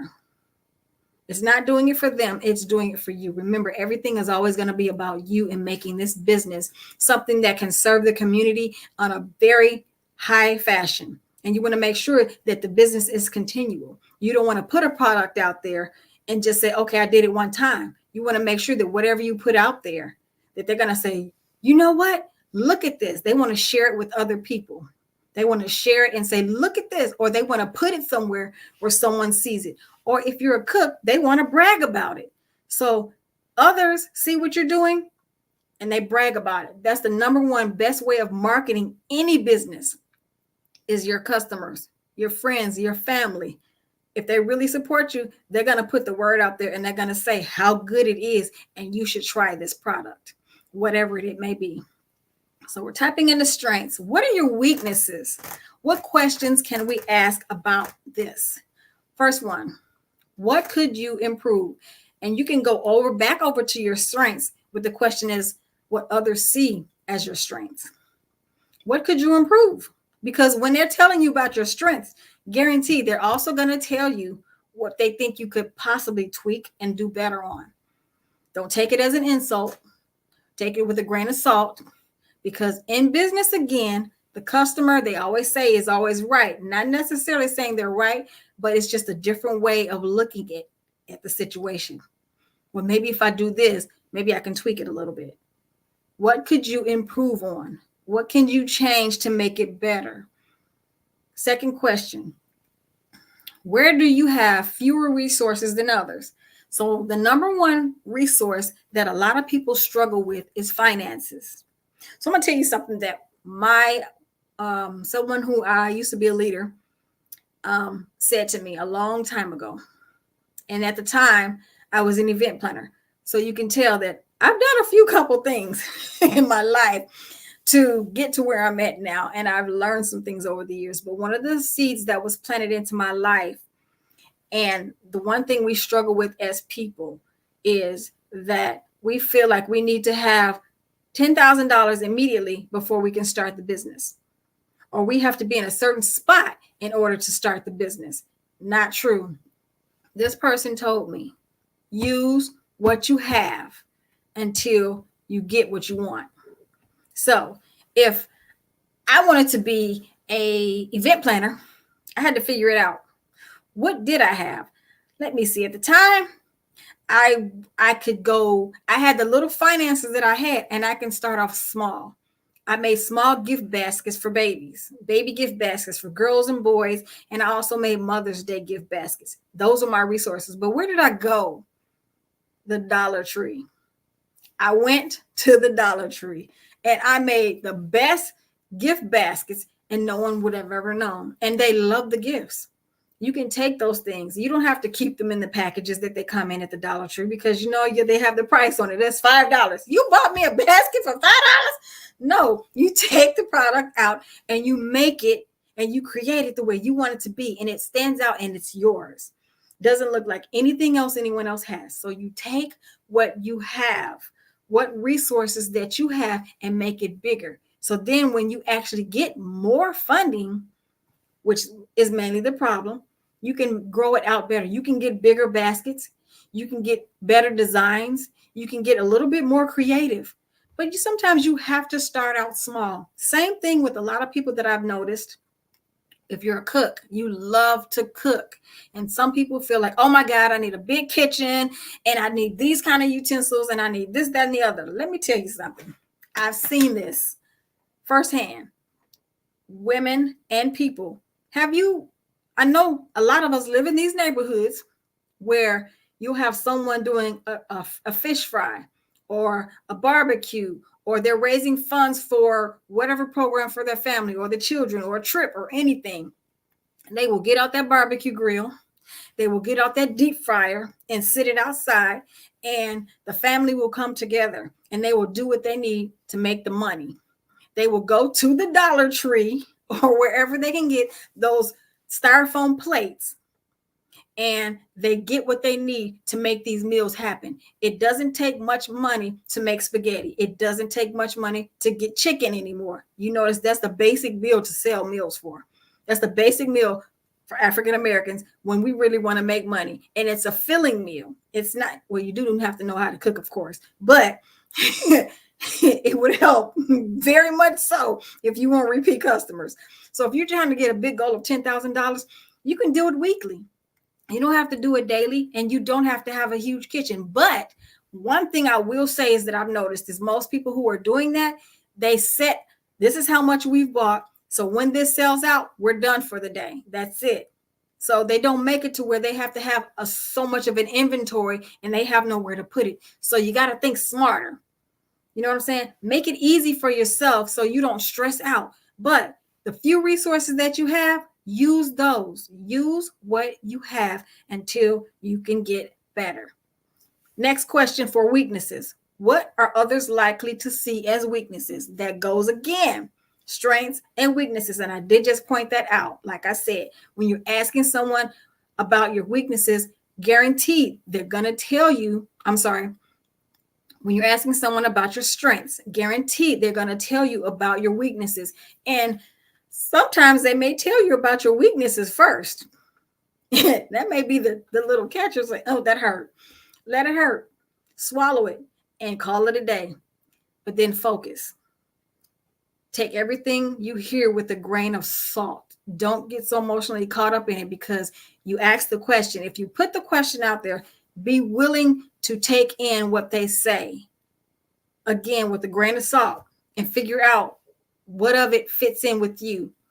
Chew the meat, spit out the bones. Some people aren't as eloquent when they speak or giving advice. They just flat out say it. And sometimes it can come across very curt and it can hurt your feelings if you wear your emotions on your shoulders.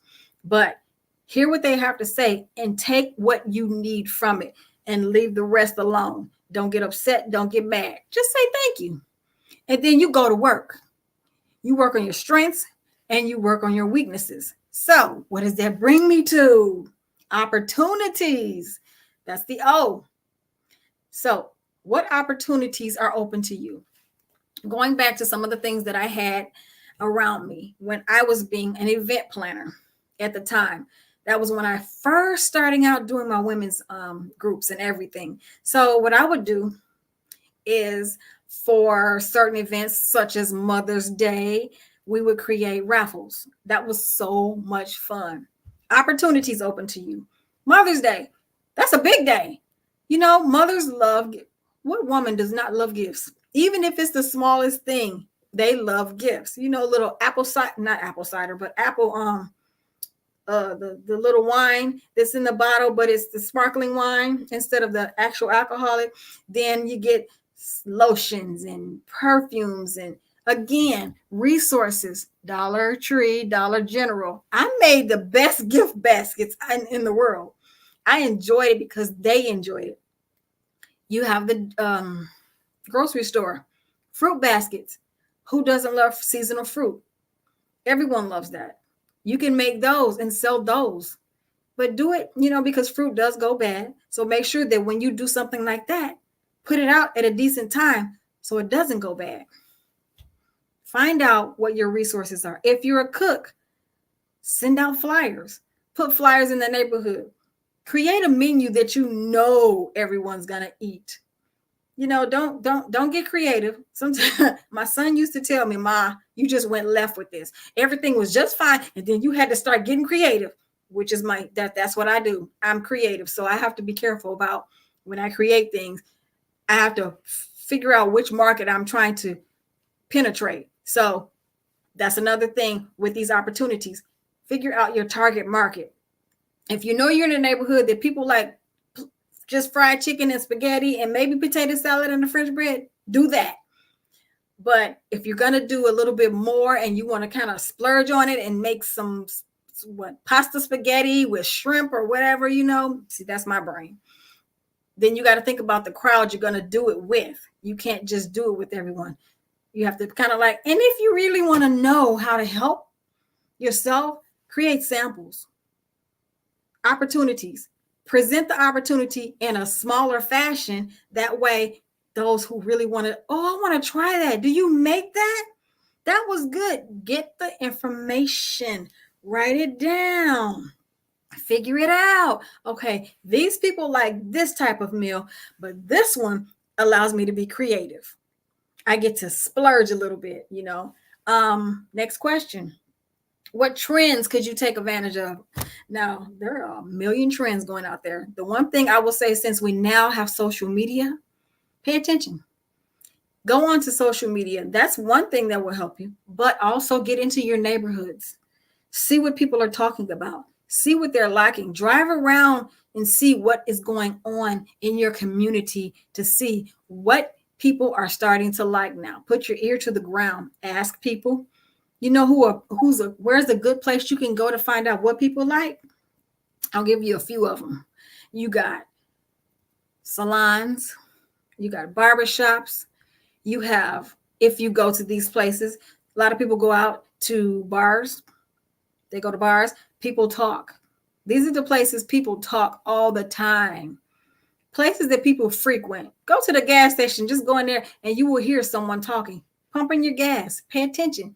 People talk. Girl, did you hear such and such and such? Oh, for real? You will hear these. These are where the opportunities are. Put your ear to the ground. And again, if you do have social media, you don't even have to post. Just scroll through and look and see what's posting all the time, what people are liking all the time. Check it out. See what's most popular about what it is you want to do. Find out who's doing it and then follow their pages. Listen to them and see what they're doing. What's the most popular? Use Google. Type in a certain word, whatever it's according to. If you're a cook, you like to cook, what foods are popular right now? Type it out. And it's going to give it to you. Google will give you anything, everything. But these are the things that will really help you. Next question. How can you turn your strengths into opportunities? So, your strengths will help you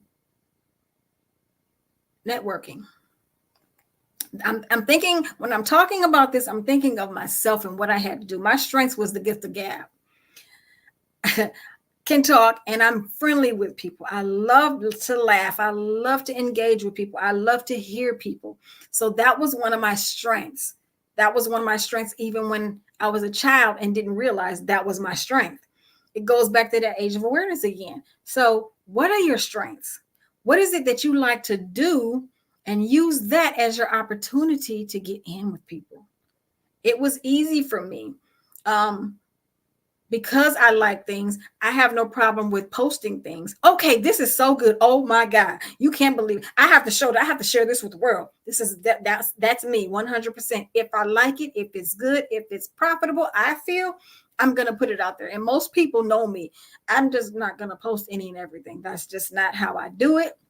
Most people, any human in the world, if they like it, they're going to talk about it. If enough people talk about it, it's going to get talked about. So whatever your strengths are, use those to network. Use those to get it out there to people. Start talking to people. Start getting to know people. Start making friends. Those are some good opportunities. Not saying to get in there and start immediately, I have this, and I want you to try it. No, get to know people first. Be friendly. Get to know, show yourself friendly first before you start talking about your business and your product. Because a lot of people who are like, they just want to sell something. They don't want to get to know me. They want to know you care first before they even know what you know or know what you have. They don't care about your business. Excuse me, I'm a human being. Talk to me first before you start, think about care about people. Put yourself in their shoes. Think about it. And you can use those opportunities. You just never know how it'll show up for you in those areas. So we've talked about strengths. We've talked about weaknesses. And we've talked about opportunities. So the next one we're going to talk about, which is going to complete your SWOT analysis, is threats. What threats could harm you? Now, when starting a business, we don't really think about that. At least I didn't. It's like, what do you mean threat? What kind of threat could I have doing this? Well, if you really want to know the truth about it, we always think in fear. What could possibly go wrong? That's basically what that question is asking you. What could possibly go wrong with what it is I'm doing? The one answer to that would be, what if no one likes what I'm doing? What if no one cares? Then that just means that you're in the wrong market. You're in the wrong group of people. And the one thing I've noticed is, and it's very unfortunate, that not all, but most of our family is not going to support us. Most, if not all, of our community that knows us is not going to support us. Why? Because they know us. They've either grown up with us. They've either lived with us. We've been in the same neighborhood. We went to school together. We've worked together. So most times they've already seen you interact. So they don't know the talents that you have. So that's what they're looking at, who you are, not who you're becoming, not the gifts that you have, especially if it's something that you haven't been doing and all of a sudden you just jump off the bridge and decide, oh, I want to be a cook. Oh, I want to be a news broadcaster. Wait a minute. Where did all this come from?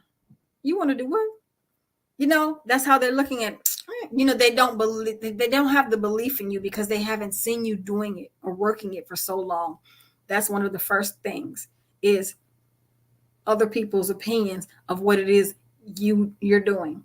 They don't believe it. They're not going to support you. Most times, once they start supporting you, it's because strangers are supporting you. People that you would never think that you need to connect with. So how do you combat that? Start making new friends, getting out there, stepping out of your comfort zone and going into places and spaces that you've never been, and getting to know these people, because I guarantee you, these are the people that are going to help you become the better you, and your business is going to soar because they're going to have information for you so you can grow and your business can thrive. And I guarantee you that fear and that dislike or disdain that you've had from your family or your friends or your community, it's going to change. Most times it does. Guaranteed to you. So next question on threats. What is your competition doing? That's a good question. That's a good question. You have to be able to understand that. What is your competition? Is everyone your competition? Not really. Not really. Not really. Everyone is not your competition, but it's good to know what everyone is out there doing. So then that goes back to what I was saying, is do your research, find out what's out there, find out what's trending. The one thing you want to do with your business is make it different. What stands out with your business that's different from what everyone else is doing? You have to need a signature. You need a signature in order to thrive. You need to stand out. Okay, so she's baking cakes and they're baking cakes. So what makes each of those cakes different? Because I see fondant on both of them, but oh, you know what? They're doing like a Betty Boop kind of thing on most of their, they have a black outline and it looks almost cartoonish. Whereas these are more floral, and I see pretty vibrant colors of reds and yellows and blues and turquoises. So which one do I want to get? Yours, it has to stand out, because the one thing you do not want to do is be completely rhetoric to what everyone else is doing, because the first thing people are going to think is, well, it's no different from what anyone else is doing. I don't see the difference. So you have to think about that question. Think about it really hard. What is everyone else doing? Stop before you, do the work, do what you like to do, make it fun. Don't stress out about it, but also pay attention to what other people are doing and never let them see that you're doing that. Because you don't want to think it's competition. Everyone deserves to be successful. We all are in this to be successful and to do what it is we love to do. That's the one thing that we all forget to do because we're so busy grinding and hustling and moving and going that we forget to enjoy what it is that we're doing. So next thing I want to give you, or the last one on the threats, is what threats do your weaknesses expose to you? Ooh, that's deep. That is very deep. What threats do your weaknesses expose to you? So I want you all to think about that one. What weaknesses do you have? And one of them being fear. That's a huge one. So if you're in fear, then your competition, they're going to run all over you. They're going to stand on your head. They're going to leave you behind. What other people's opinions are. That's another threat of a weakness. That's another weakness. If you're worried about what everyone is thinking, you're never going to step out of your own comfort zone. Fear and everyone else's opinion. Having enough money, that's another weakness. You have to figure out what your weaknesses are. What are the things that could possibly stop you? And that comes from your thoughts. What are you saying positively in your life? What are you saying negatively? You got to keep those things rolling. You got to stay focused. And most of all, I'm not trying to be funny, but we really need to stop telling everyone our business. And that's serious.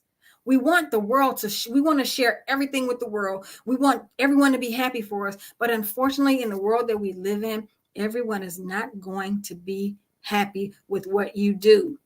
And the minute you tell your best friends, sometimes, unfortunately, they're not going to give you the positive information that you want to receive. They're not going to try to help you. Oh, you know what? I have a friend that knows this or know how to do this, and they can help you. No, they're going to say, what are you doing that for? You don't have time. When do you want to? They're going to find any reason to stop you from doing and being your best. So you have to be careful about who you put in that circle, especially when it comes to your business. Now, if they're really in it to win it with you, fine. But even then, so that circle that you have to start that business, that stays just as small as everything else. So I enjoy sharing this with you. I hope you got something out of it. And this is called the SWOT analysis worksheet. If you have any questions, please reach out to me at rebirthdimension@gmail.com. My name is Melvina Ford, and it was a pleasure to be with everyone today. And I hope this helps you. Again, SWOT analysis, strengths, weaknesses, opportunities, and threats. If you ever have any questions, don't hesitate to email. But I think that every business and every person as an individual should do something like this, because this will help you in life, not just in business, but it will help you in life. So with that being said, genius is common. And I will see you on the other side. Bye, everyone. What if you could build your own city? A place where every child can find nurturing people to help them achieve their full potential. A place where every adult can access job training support. Where health education is abundant. Where social justice ruled the land. A place without limitations. Welcome. You have arrived at STEM City USA. It is what every city should be. A safe and trusted community where you find people and resources to help you become everything you are and beyond. STEM City is unlike anything you have ever experienced. It is a digital twin of the world around you, only better. STEM City is about energy and soul renewal. It is more than a digital world. You can almost feel the power of live cultural events, music, and theater. STEM City promises a better future for children with caring mentors and hands-on activities with dedicated tutors to support our youth. STEM City is your passport to a healthy lifestyle, with weekly events addressing our community's many issues. STEM City is your financial well-being, with helpful information on wealth management, career advancement, job training, and so much more. STEM City is the community you deserve. It is the city where your dreams can come true. STEM City USA, a place in the sky that is accessible to all who reach for the stars.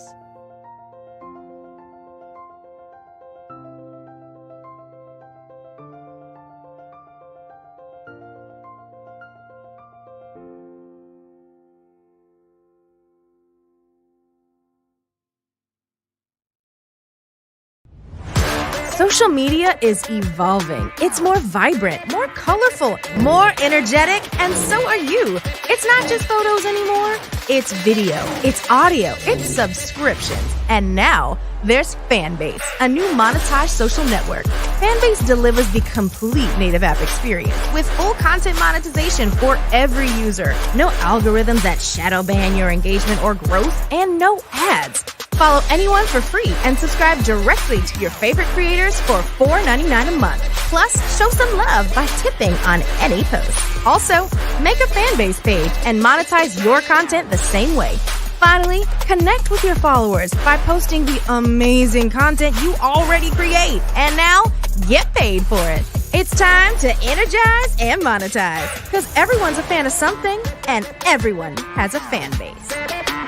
Sometimes you got to hear the news from the Black perspective, and more specifically, Black publishers. And that's exactly why you have to download the HeyTie app, the largest mobile app delivering breaking news, videos, and podcasts from 200 of your favorite Black publishers. Yes, 200 Black publishers delivering news as it happens, literally all in one app. Go to HAYTI.com or download the app in the Google Play Store or Apple App Store. It's completely free, along with information that you can trust, so go check them out.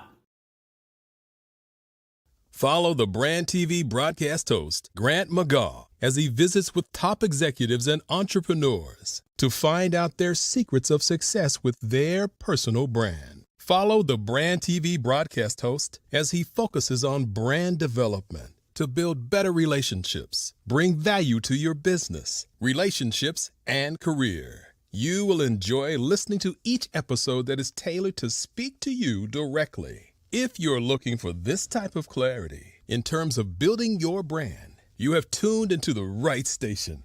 Each episode will help you to shape a conversation in the 5-star BDM network of 20,000 professionals and become a springboard for your corporate engagement and business opportunities. Each guest will frame their story in the areas of personal branding, business development, career development, financial empowerment, and technology innovation. Grant McGaugh explains why he is the CEO and owner of his own professional career. Grant is an accomplished business leader and entrepreneur who wants to give back to individuals to grow their personal brand strategy. Tune in as he weaves his story about new possibilities, while to you exceed expectations. If you love storytelling, this show will make for fun.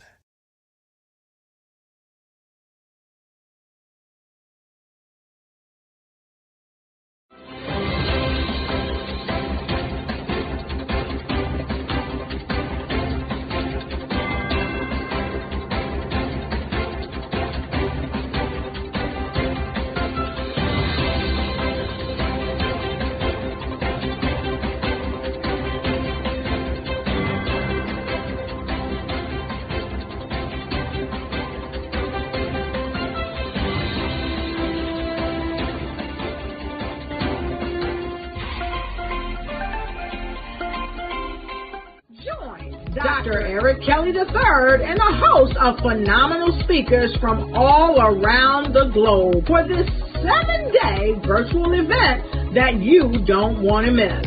The mission of the Black Business Expo is to raise scholarship money from kids all the way from high school all the way from college. The Black Business Olympics is one of the largest Black business showcases in the world. It is an opportunity for businesses and companies to showcase their businesses globally.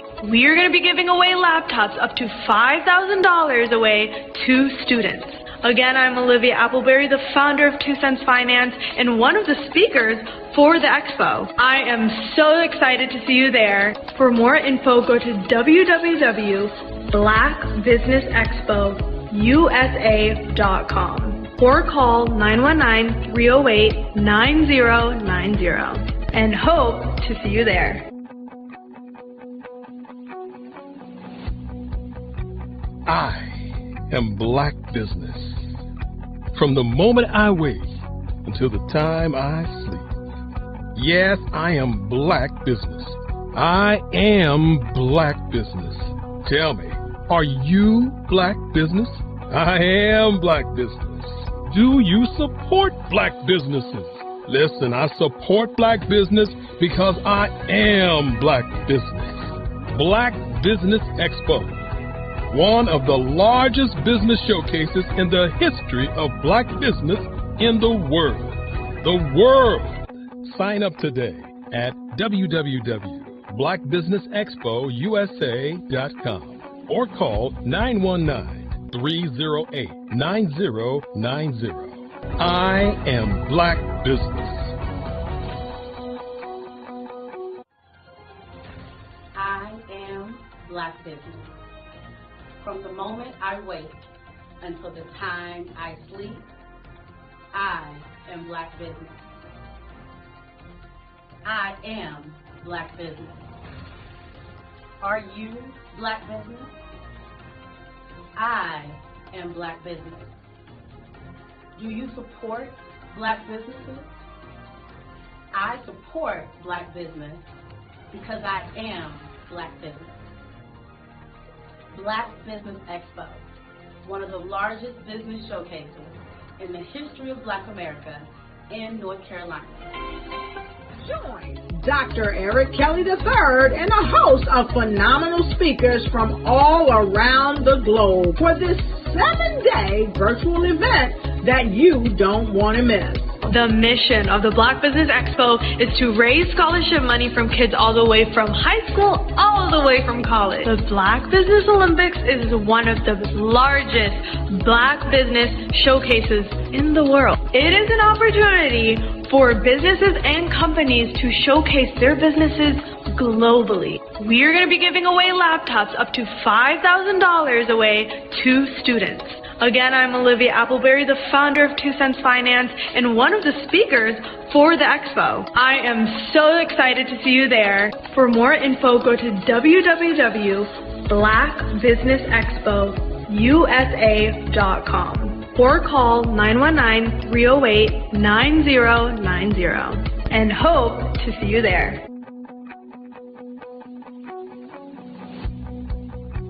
I am Black Business. From the moment I wake until the time I sleep. Yes, I am Black Business. I am Black Business. Tell me, are you Black Business? Black Business Expo, one of the largest business showcases in the history of Black business in the world.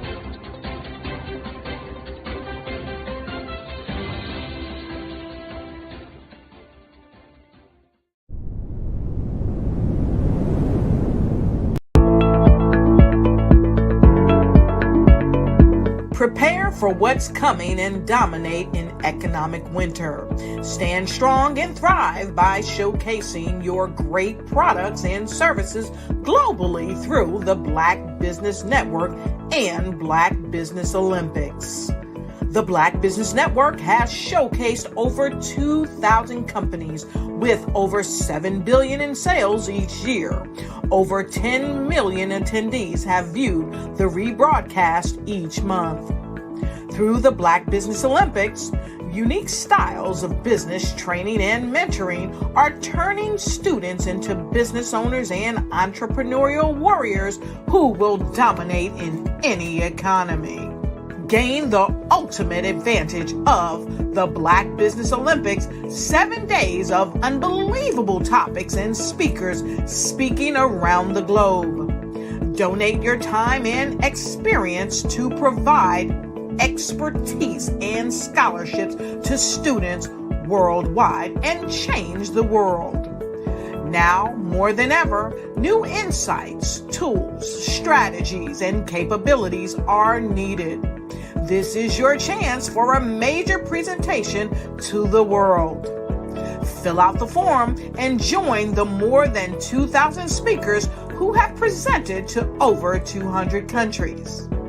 Join the Black Business Network streaming live into the Metaverse, STEM City, Black Multiverse Enterprises, Hulu, Amazon, YouTube, iHeartRadio, Apple, Facebook, LinkedIn, Pod TV, IBM TV, Spotify, and Google Podcasts. Sign up today. Spaces are limited, and we will see you there.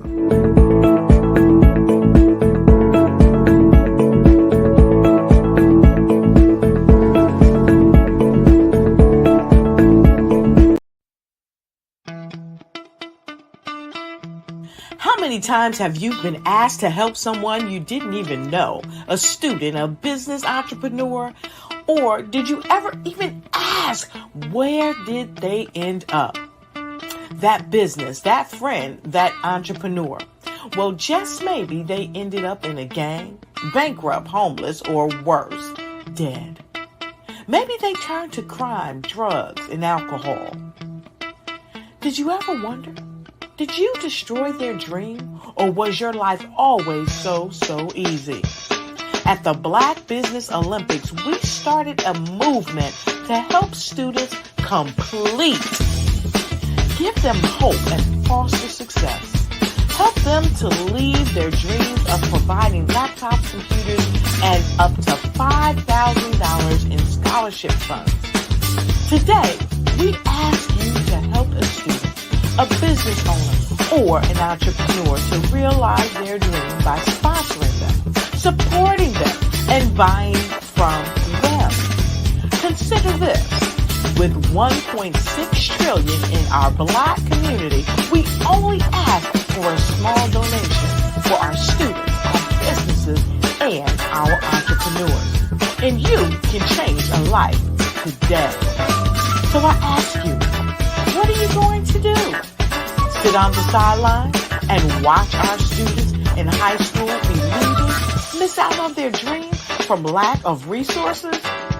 Or are you going to donate to the movement and change their future and yours as well? Give us a call today at 919-308-9090. Change their life by investing with action to the Black Business Olympic Fund. The Black Business Olympics, one of the largest business showcases of Black business in the history of the world.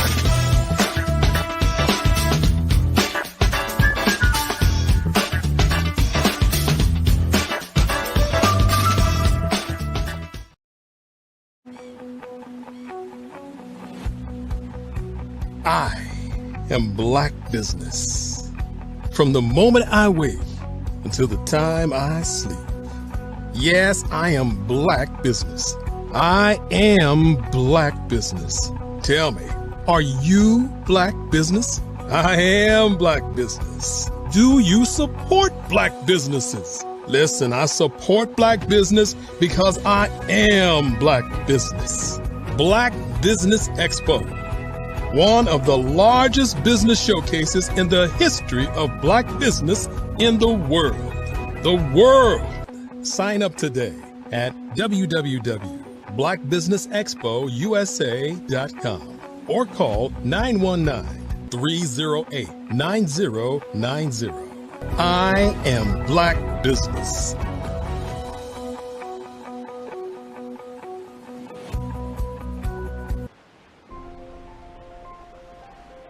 What if you could build your own city? A place where every child can find nurturing people to help them achieve their full potential. A place where every adult can access job training support, where health education is abundant, where social justice ruled the land. A place without limitations. Welcome You have arrived at STEM City USA. It is what every city should be.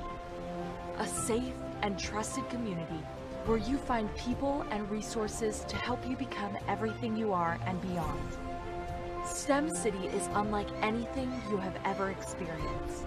It is a digital twin of the world around you, only better. STEM City is about energy and soul renewal. It is more than a digital world. You can almost feel the power of live cultural events, music, and theater. STEM City promises a better future for children with caring mentors and hands-on activities with dedicated tutors to support our youth.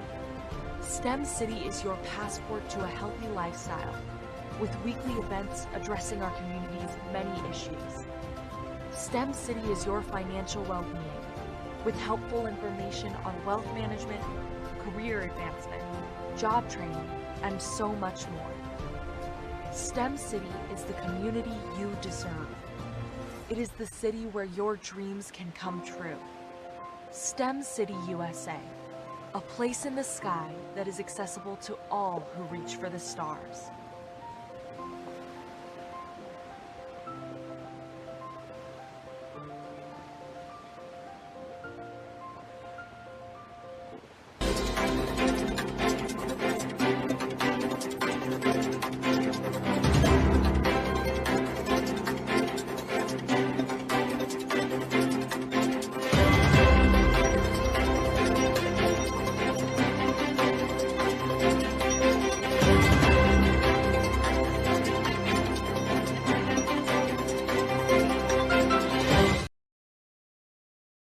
I'd like you to imagine with me, if you will, opening an app where you can collaborate with like-minded individuals from around the world, get inspiration and in-app tools to launch and grow your business, as well as share your knowledge and earn compensation, all in one app. Well, the name of that app is Truso, short for Truly Social. Hi, I'm Matthew Newman, the founder and CEO of Truso, a new concept in social media. Truso is designed from the ground up to be a platform that's both social and empowering for all its users. How exactly do we do that? I'm glad you asked. First, Truso brings the world together via video. Psychologists assert that video provides a significantly more effective connection than audio only. When you enter a community on Truso, you're face to face. Second, on Truso, you don't have to have 1 million followers to monetize. Our business model allows all hosts and moderators to monetize, no matter the size of your following, by 1, producing fee-based content, and 2, inviting others to join the platform as subscribers. Even more, Truso has an in-app resource library with over 100 free resources, forms, and documents to help you build your brand and grow your business. Third, Truso is inclusive. The deaf and hard of hearing communities make up 360 million people worldwide. Unlike audio-only apps, Truso embraces this community, providing a networking platform that allows them to participate via video and closed captioning. We even have a deaf and hard of hearing foundation in the works as well. Fourth, Truso is both social and safe. We refer to Truso as a virtual extension of the beauty shop, barbershop, and brainchild of the community. A place where there's laughter, along with wisdom, growth-oriented conversation, and genuine connections in a safe space. Truso even has proprietary security to ensure we maintain a safe environment for everyone. Where are we at now? Truso is live, y'all. We've launched in beta, and we're acquiring users daily.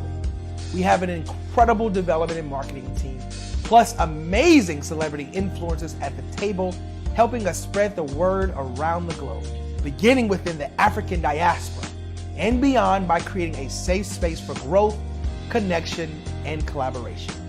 We're truly excited about Truso. We've created something special for which there is a global market. And we invite you to embark on this journey with us as a shareholder. The future for Truso is truly bright. Join us and let's go there together. What if you could build your own city? A place where every child can find nurturing people to help them achieve their full potential. A place where every adult can access job training support, where health education is abundant, where social justice ruled the land. A place without limitations. Welcome. You have arrived at STEM City, USA. It is what every city should be. A safe and trusted community where you find people and resources to help you become everything you are and beyond. STEM City is unlike anything you have ever experienced. It is a digital twin of the world around you, only better. STEM City is about energy and soul renewal. It is more than a digital world. You can almost feel the power of live cultural events, music, and theater. STEM City promises a better future for children with caring mentors and hands-on activities with dedicated tutors to support our youth. STEM City is your passport to a healthy lifestyle with weekly events addressing our community's many issues. STEM City is your financial well-being with helpful information on wealth management, career advancement, job training, and so much more. STEM City is the community you deserve. It is the city where your dreams can come true. STEM City USA, a place in the sky that is accessible to all who reach for the stars.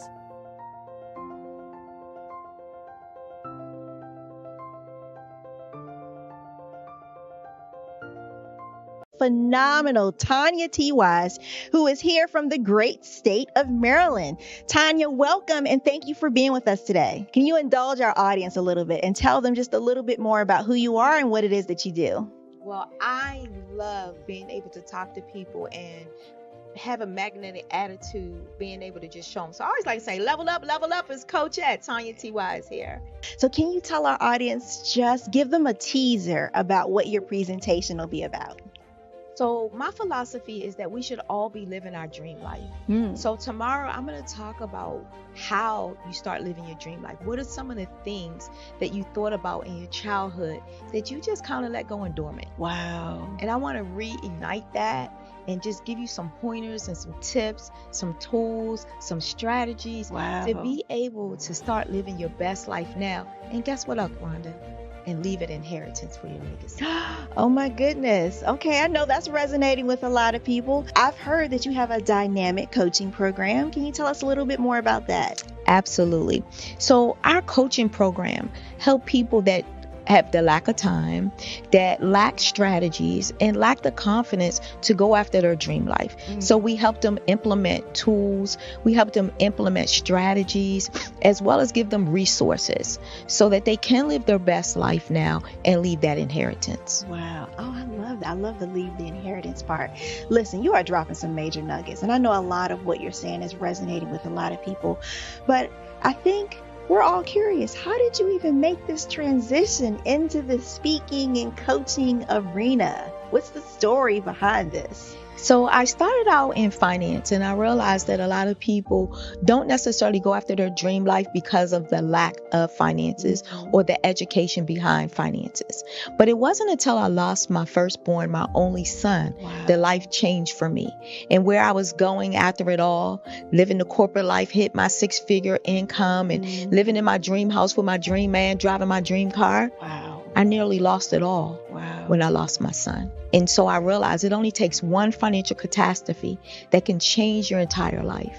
That's what made me start All New Beginnings. Because no matter what's going on in life, there's a new beginning. And because of that, we develop a program called Wise Minded. My little slogan is, don't just dream it, let's live it. If they want to connect with you or work with you, what is the best ways for them to be able to do that?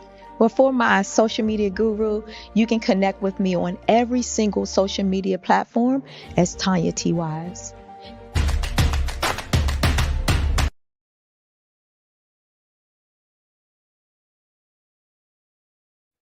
Hey everyone, it's Grant McGaw, CEO of 5-Star BDM and host of the award-winning Follow the Brand podcast and TV series, where I help you to build a 5-star brand that people will follow. My genius is personal brand development through intelligent communication and helping you achieve your business and career goals. I am a requested speaker on digital technology and brand development issues. I want to work with you to increase the value of your current opportunities while attracting new ones. Every one of you is unique, and we all share challenges that can be addressed through smart branding. As a super connector, I work with you as an executive coach to guide you along the complicated business and career development road, providing the enhancement tools and information you need to succeed. Together, I will help you succeed in today's challenging business climate. I will evaluate and measure your progress. Best of all, I am right alongside you every step of the way. Build the brand called you. Genius is coming.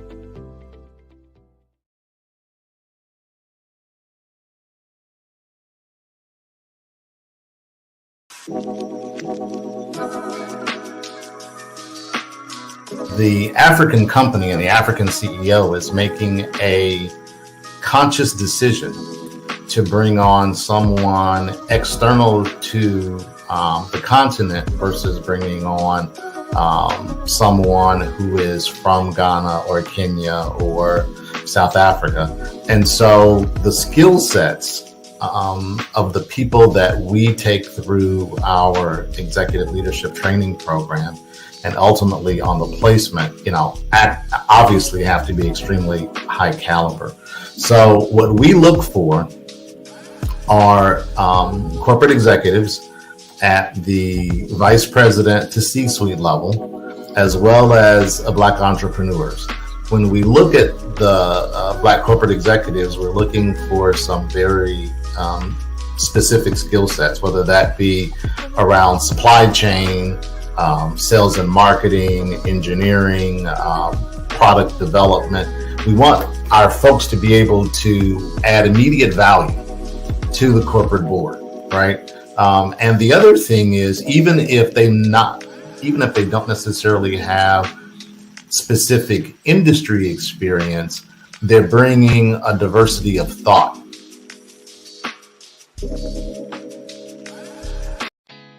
Did you know women represent just 3% of Fortune 500 CEOs and less than 15% of corporate executives at top companies worldwide? Have you wondered what the secrets are to getting into the top ranks, whether in the private or public sector? Do you want to figure out how to stop being held back in your career or passed over for promotion? Then you're in the right place. Hi, I'm Dr. Madeline Ann Lewis, President and CEO of the Executive Women's Success Institute. I have decades of experience in the military, the federal government, and corporate America, and my mission is to help women succeed and tap into their full potential. I want to reach 1 million plus women around the world to become the leaders they are meant to be. So if you want to move into a management or executive level position, or maybe you are a female veteran transitioning out of the military into business entrepreneurship, then reach out to the Executive Women's Success Institute at 301-693-3284. Let us get you on the fast track to success.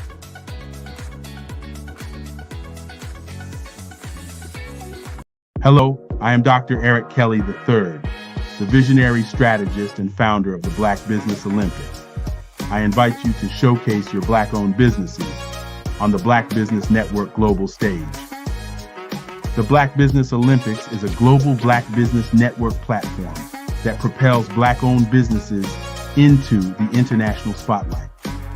By showcasing your business on the Black Business Olympics platform, you can reach a worldwide audience of potential customers, partners, and investors. You can also establish yourself as a thought leader and expert in your field, attract lucrative partnerships, and more speaking engagements. In addition, the Black Business Olympics platform provides a valuable opportunity to connect and collaborate with like-minded entrepreneurs and business professionals from around the world. This can lead to new business opportunities, ideas, and relationships.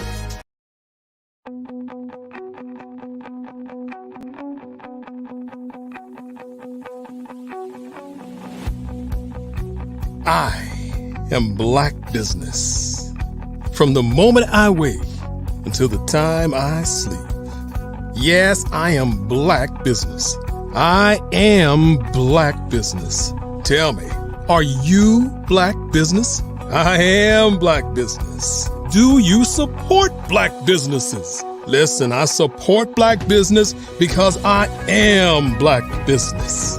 Black Business Expo, one of the largest business showcases in the history of Black business in the world. The world! Sign up today at www.blackbusinessexpousa.com or call 919-308-9090. I am Black Business.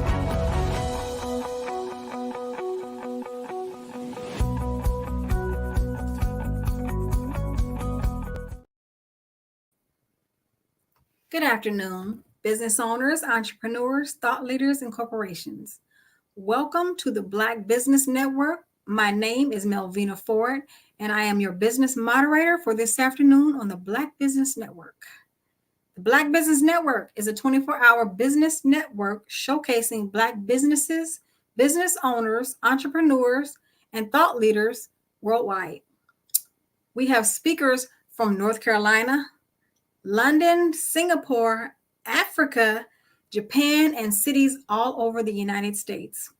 The Black Business Network is a global community sharing its business knowledge to empower, inspire, and educate Black businesses about business. It is my pleasure to bring to you our next speaker for the afternoon, and her name is Felicia Ward. Ms. Ward is a founder and principal strategist in marketing. She is a Fortune 100 marketing communications strategist, Fortune BLK member, board president of HR for You NIC, Amazon best-selling author of How to Break the Glass Ceiling and Still Keep It Nice, an international keynote speaker.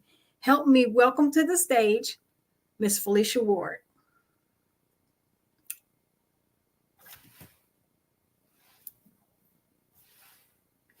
I'm sorry, Ms. Felicia, can you turn your volume up?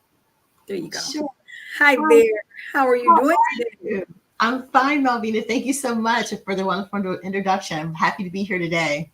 You are so welcome. Genius is common, and we shall see you on the other side. Thank you. Good afternoon, everyone. I am excited to bring you a keynote speech today about the top 5 AI research tools that will help you with your reporting insights in marketing.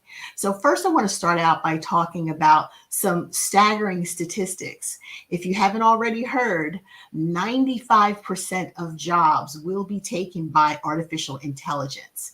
Because of that, it is imperative that you start being a person who utilizes AI in your business and in your personal life.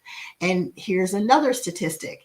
In the last 8 months, 9 Fortune 500 companies have completely eliminated the chief marketing officer position. That's right. What's happened is that AI is able to do some of the things that people in the marketing department can do with ease. So when marketing first started out, you had the ability to look at data analysis, look at analytics, look at your social media, put together a report. But the problem is it's not done in real time. By the time you compile a market research report and make a recommendation, the data and the information that you are given is already out of date. So you have to be a person and a company that actually implements and integrates AI into your business. So I want to start out today by just talking about that it's important that you have data-driven decision-making processes within your marketing. So today I'm going to explore what the top 5 AI research tools and how to utilize them and how they're revolutionizing marketing and how you can help uncover some valuable insights from them. The first, of course, is trend analysis. That is a great market research tool to utilize AI for because it will help you define what trends are in the marketplace and the significance of consumer behavior. Why are consumers purchasing certain things? Why are they gravitating to other things? Well, if you look at your trend analysis, it will tell you that. Artificial intelligence utilizing trend analysis can help analyze vast amounts of data and help identify these emerging trends, and it will actually help you analyze the data much faster and at a much greater velocity than you would be able to. When you're utilizing these AI tools like Google Trends, and also look at social media platforms, look at the analytics that they're providing there. Every day, the analytics change. The fact that analytics change real time every couple of seconds, as opposed to if you're looking just at data analytics and social media, it might be changing once an hour. So you have to understand how algorithms work within the tools that you use so you can actually help look at and contextualize and help you enable you as a marketer to capitalize on marketing opportunities. You're able to see trends, and you're also going to be able to see patterns in your research. The second AI data tool that you should be using marketing for is contextual analysis. Now, contextual analysis will actually help you as a marketer understand the nuances of your consumer conversations that people are having, to put things in context so it can be more relevant to the recommendations that you might be making. So you want to use AI to apply and adapt what has been learned in skills and knowledge.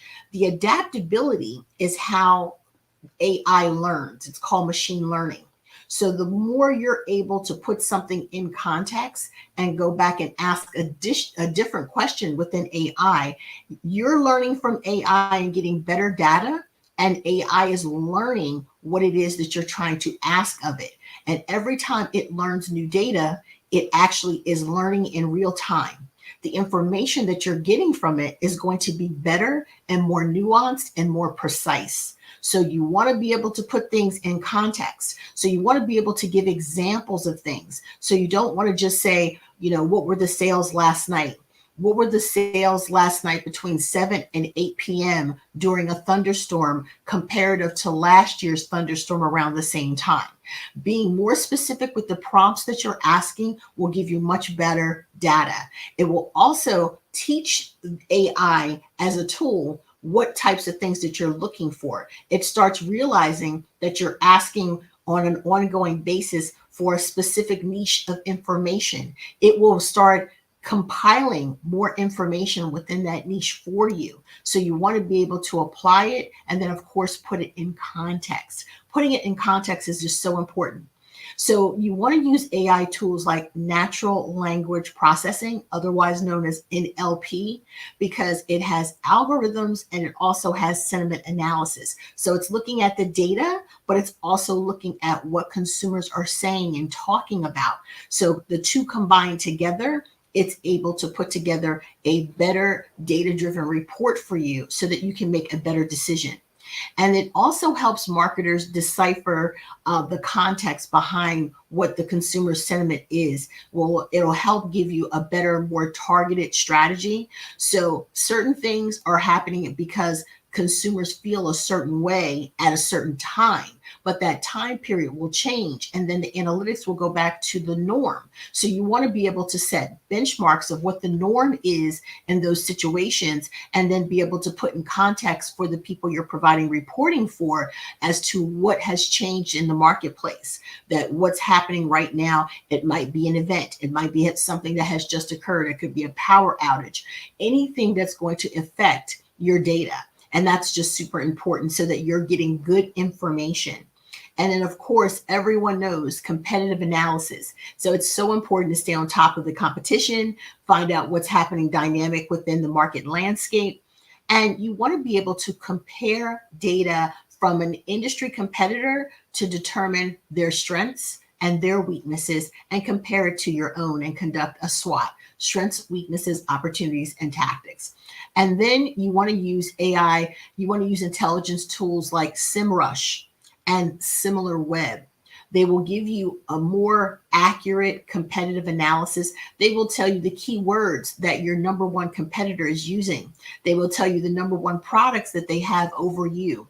They will tell you whether or not they're advertising in the market.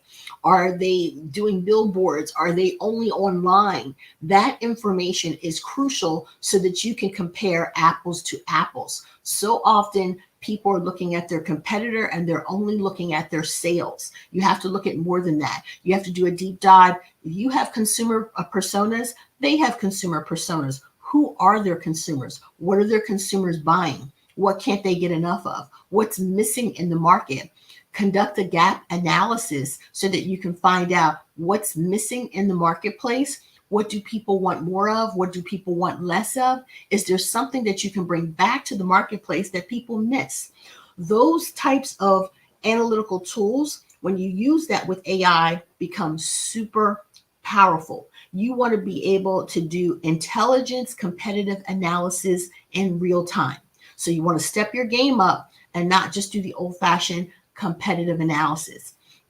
When you have these data-driven analysis and competitive strategies, you're actually able to have performance metrics. And that empowers marketers to help refine the strategies that you're putting together, which makes you more valuable as a marketer. The fourth is sentiment analysis. It is my favorite AI tool. It is my favorite market research tool without AI because it helps provide an impact of the consumer sentiment on brand perception and also their purchasing decisions. Why are people purchasing what they purchase? Well, the only way to find that out is in sentiment analysis, where you can see in real time when people go, "Ooh, Chanel has a new bag out." You get to see hear the response and the chatter of what people say. I like that color. I like that bag, but I don't like it in that color. I wonder what happened to the other bag. So what ends up happening is that it's almost like being a fly on the wall to hear the visceral response that people have to your new products and services that are out in real time. That's so important so that you can course correct. If something comes out and the colors are horrible, change the colors immediately, comparative to waiting to the end of the month or the end of the quarter to say, "Oh, we need to make a change. That color didn't work out." As marketers, you have to be on it. And when I say on it, you have to be a marketer that utilizes AI, because they're not going to let people go who know how to use AI. They're going to let people go who have no knowledge of AI, no tool usage. They don't understand the importance and they don't know how to work with AI. So I strongly recommend you start utilizing it so that it's more effective for you to start learning AI, applying AI, integrating AI, and then making it a very powerful tool so that you become more valuable within your business, within your marketplace, and you're able to compete with some of the larger companies because you have access now to some of the same tools. And with that sentiment analysis, you're actually able to gauge in real time the consumer feedback to help identify consumer preferences, as I stated, and also expectations. Oh, I thought they always come out with 5 colors. Why do they only come out with 2? So you're not meeting client expectations if you only come out with 2 and you've always come out with 5. Maybe you didn't notice that you came out with 5 or that the expectation was 5. Now you do. And again, you can now course correct.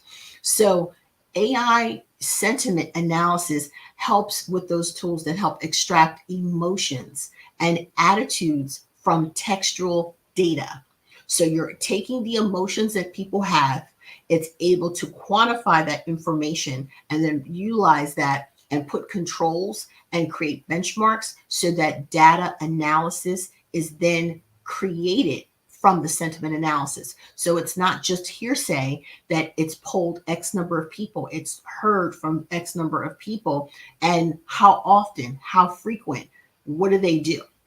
And then with that sentiment analysis, you're able to actually help address potential issues proactively. So if something comes out and say it was sourced in a country that is not conducive or in alignment with your company values, you're able to change immediately or have a statement ready to say that you realize that that company is no longer in alignment with your core values and you will no longer be working with that company. And now you have partnered with a different company. And you also could put out a statement that you have now changed the standards of how you select your partners in terms of sourcing products. And that's very important because it's always good to have a statement ready to go and then have a selection process. How did you select that particular vendor? What has been your standard operating procedure to this point? And when something happens that's disruptive or that's not in alignment with what you do, it is the perfect time to update that information. Okay. And the fifth tool is predictive analysis. So this is the future of marketing insights. When you have predictive analysis, it can help leverage all your historical data of what's been done in the past and add in machine learning algorithms so that the AI can go back to your historical data and study what you have done in the past and then help forecast what you plan on doing in the future.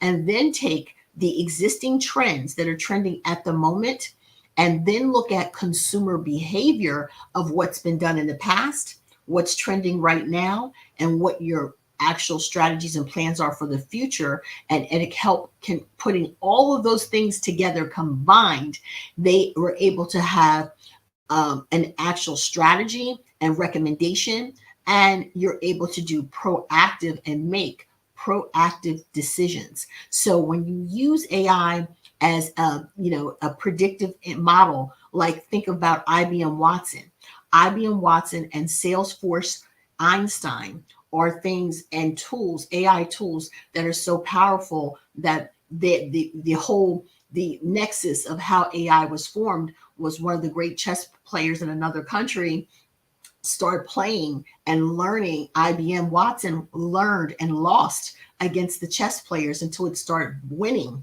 because it needs to actually learn. So I could let you know that it sounds scary that 95% of our jobs are going to be taken by AI, but what's helpful is that AI still needs us as humans because of the machine learning. There are so many different things that humans do that it needs us to actually learn from us.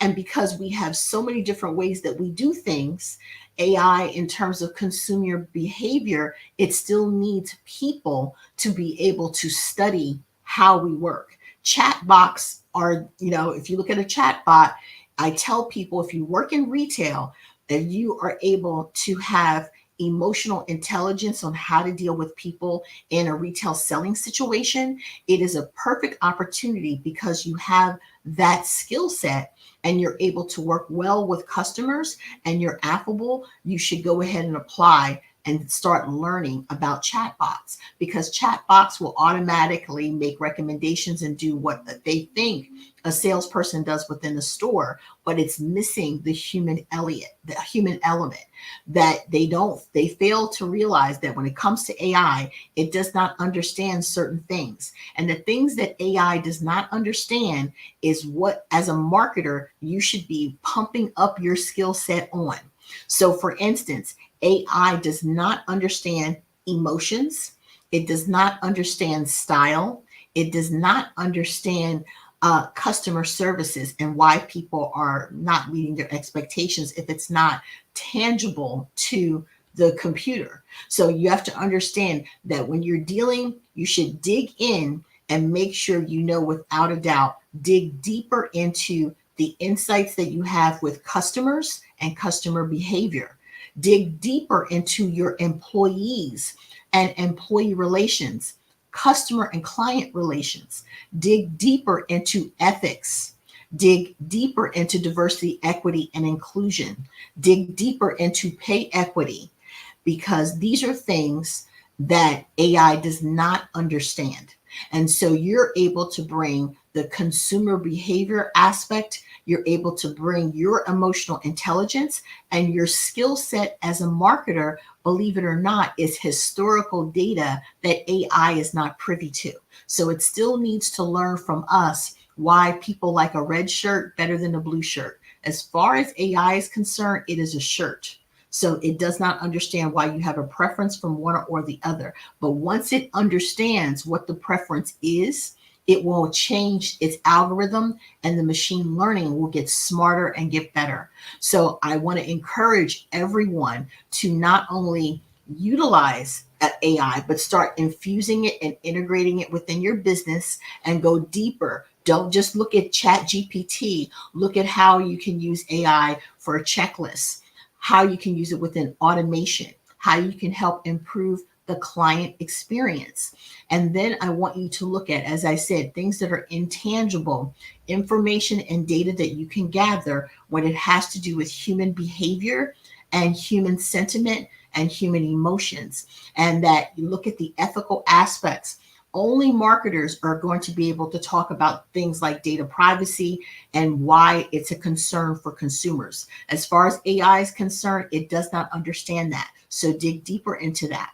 And I want to encourage you to let's harness the power of AI together to help shape the future of marketing. So I encourage you to embrace these technologies and unlock a deeper consumer connection to data-driven decisions combined with consumer behavior. I thank you guys for this opportunity. Again, I'm Felicia Ward at Felicia Ward Marketing, and we are an African-American, female-led marketing communications and leadership development company. And what we do is we help position people into thought leaders. Our top customer persona is time poor executives, entrepreneurs that are seeking thought leadership, and we help them with their bespoke personal branding, marketing strategy, and how to integrate their marketing strategy, their thought leadership content, and peer engagement at a higher level and create strategic visibility. So I thank you guys and have a wonderful day. Back to you, Melvina. Thank you for coming on the show. We appreciate everything that you're giving, all the wonderful nuggets. I just wanted to ask you a couple questions, if that's okay. Sure. So when it comes to AI and marketing, that is really good. So how much business gets distributed? You know, how much of it is, how many businesses are actually using AI? That's the problem, is that if you look at Fortune 500 companies and Fortune 100 companies, the differential is the Fortune 100 companies start utilizing AI immediately. And as a result, you're replacing the chief marketing officer.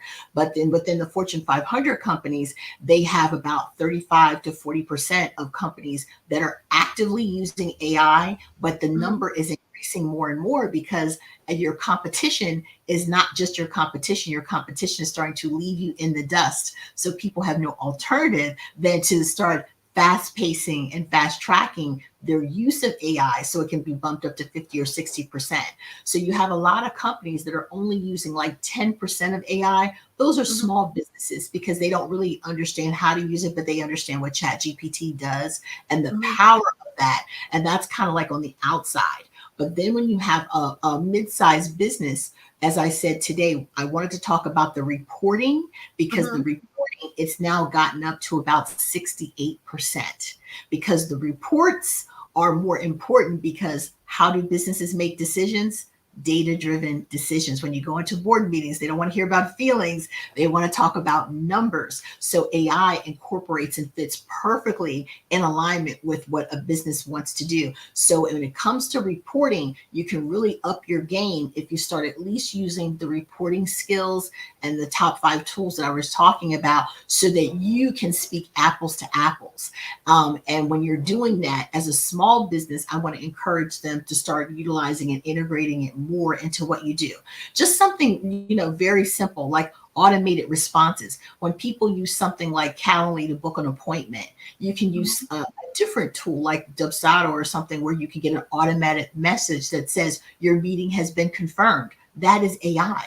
Look at when you make a doctor's appointment, you have no choice. They are using AI and says your appointment has been confirmed, and then they remind you that you have an appointment coming up in 24 hours, and they remind you again your appointment is at such and such time. That's AI. So at this point, look at how many jobs that has taken away. There's no, people don't need secretaries. They don't need front desk receptionists. You don't need to have a virtual assistant to book your appointments. You book your appointments yourself, you get notified. And if a person needs to make a change in their schedule, they're able to do it immediately. So that's just a ground level change in how AI has affected not just business, but within our personal lives, that you're utilizing AI and instantaneously, and how that has affected just one marketplace. Wow. That's pretty good. So would you say that it's a generational gap between, using AI versus not using AI? Is there a fear of it? And what can we do to help, those who don't understand what it truly is, and that it is transitioning into this now, phase of life? I do think that in some cases there's a generational gap because people that did not grow up utilizing their phones, waking up and using their phones. And that's another perfect example. I was in a store a couple weeks ago, and there was an older couple. They were going from store to store and asking people, where were the alarm clocks?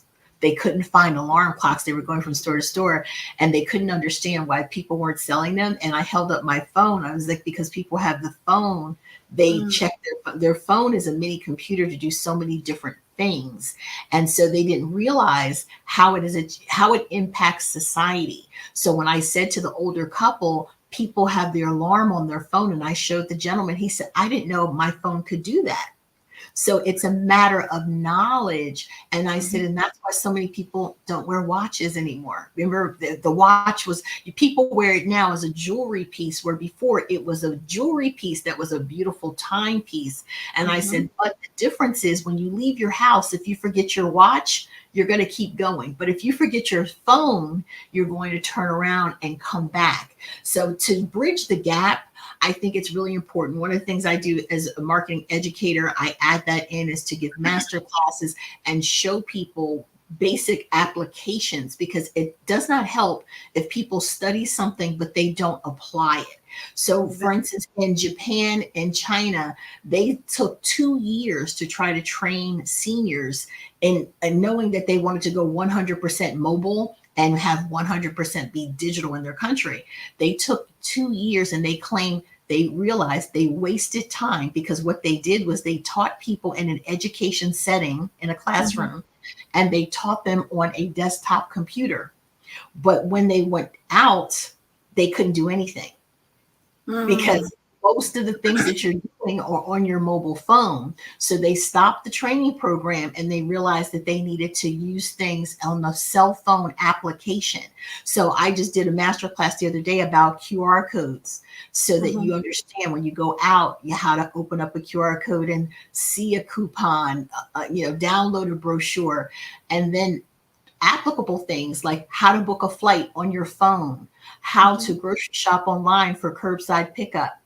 Those are all different AI applications that you need to start implementing within your daily life, so that you can understand the power and the ease and why people use it. And when people get those, how to buy movie tickets online, you see more people will buy a movie ticket and get it online. And then if they have the QR code and their receipt on their phone, they're able to move forward. So the people that are standing in line, and what I tell a lot of people standing in line in Starbucks, is because they want to stand in line. They want to place that order. But I've noticed that. Yeah, I've noticed that. They want that. They want the drama. You know why? Because they want to hold the cup and say, I was in line for 20 minutes and I was at Starbucks. It's a culture, and I get it. Exactly. It's new now, I will say. But we've come to the hour, and you know what? We can talk about this forever. Oh my God, this is a lot of information, and I think it's very valuable. But can you tell us how someone can reach out to you? Sure. You can go to my website, FeliciaWardMarketing.com. You can email me at info@FeliciaWardMarketing. I'm also on LinkedIn and also on Instagram. So please reach out to me for more marketing information so you can get into that predictive analysis and start utilizing and paying online early for things. That's how a business gets that predictive information to know how many sales they've already made every hour. So Black Business Network is perfect for getting the word out and helping people apply things now. Well, thank you. We do appreciate you coming on and sharing all of your expertise. I know it was a lot of good seeds. So genius is coming, and we will see you on the other side. Thank you again. Thank you, Malvina. You're welcome.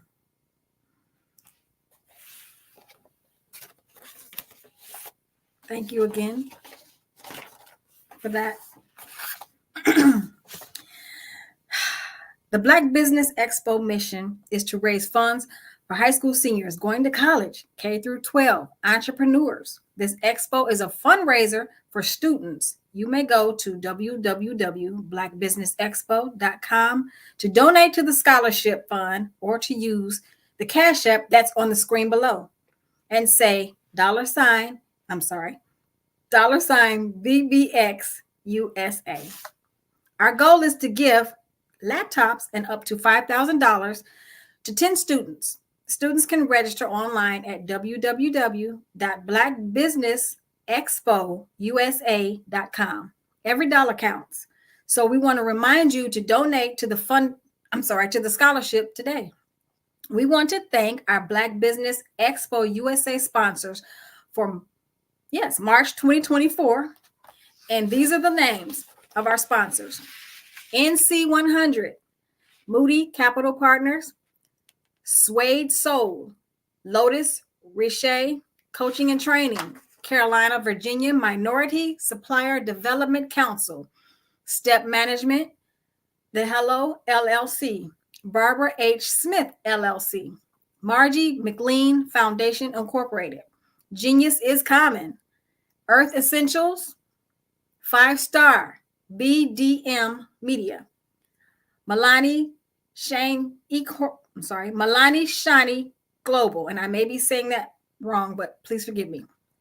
Executive Women's Success Institute, the Quality Coaching Company, Superwoman Business Services, Creative Force Studios, Lee Entertainment, Artistic App Design, Black Business Expo USA. And again, genius is common, and I'll see you on the other side. Thank you.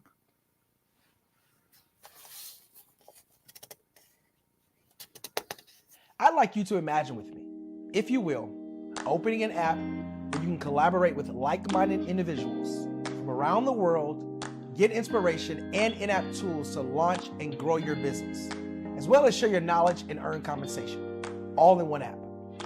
Well, the name of that app is Truso, short for Truly Social. Hi, I'm Matthew Newman, the founder and CEO of Truso. A new concept in social media, Truso is designed from the ground up to be a platform that's both social and empowering for all its users. How exactly do we do that? I'm glad you asked. First, Truso brings the world together via video. Psychologists assert that video provides a significantly more effective connection than audio only. When you enter a community on Truso, you're face-to-face. Second, on Truso, you don't have to have 1 million followers to monetize. Our business model allows all hosts and moderators to monetize, no matter the size of your following, by 1, producing fee-based content, and 2, inviting others to join the platform as subscribers. Even more, Truso has an in-app resource library with over 100 free resources, forms, and documents to help you build your brand and grow your business. Third, Truso is inclusive. The deaf and hard of hearing communities make up 360 million people worldwide. Unlike audio-only apps, Truso embraces this community, providing a networking platform that allows them to participate via video and closed captioning. We even have a deaf and hard of hearing foundation in the works as well. Fourth, Truso is both social and safe. We refer to Truso as a virtual extension of the beauty shop, barbershop, and brainchild of the community. A place where there's laughter, along with wisdom, growth-oriented conversation, and genuine connections in a safe space. Truso even has proprietary security to ensure we maintain a safe environment for everyone. Where are we at now? Truso is live, y'all. We've launched in beta and we're acquiring users daily. We have an incredible development and marketing team, plus amazing celebrity influencers at the table, helping us spread the word around the globe, beginning within the African diaspora and beyond by creating a safe space for growth, connection, and collaboration.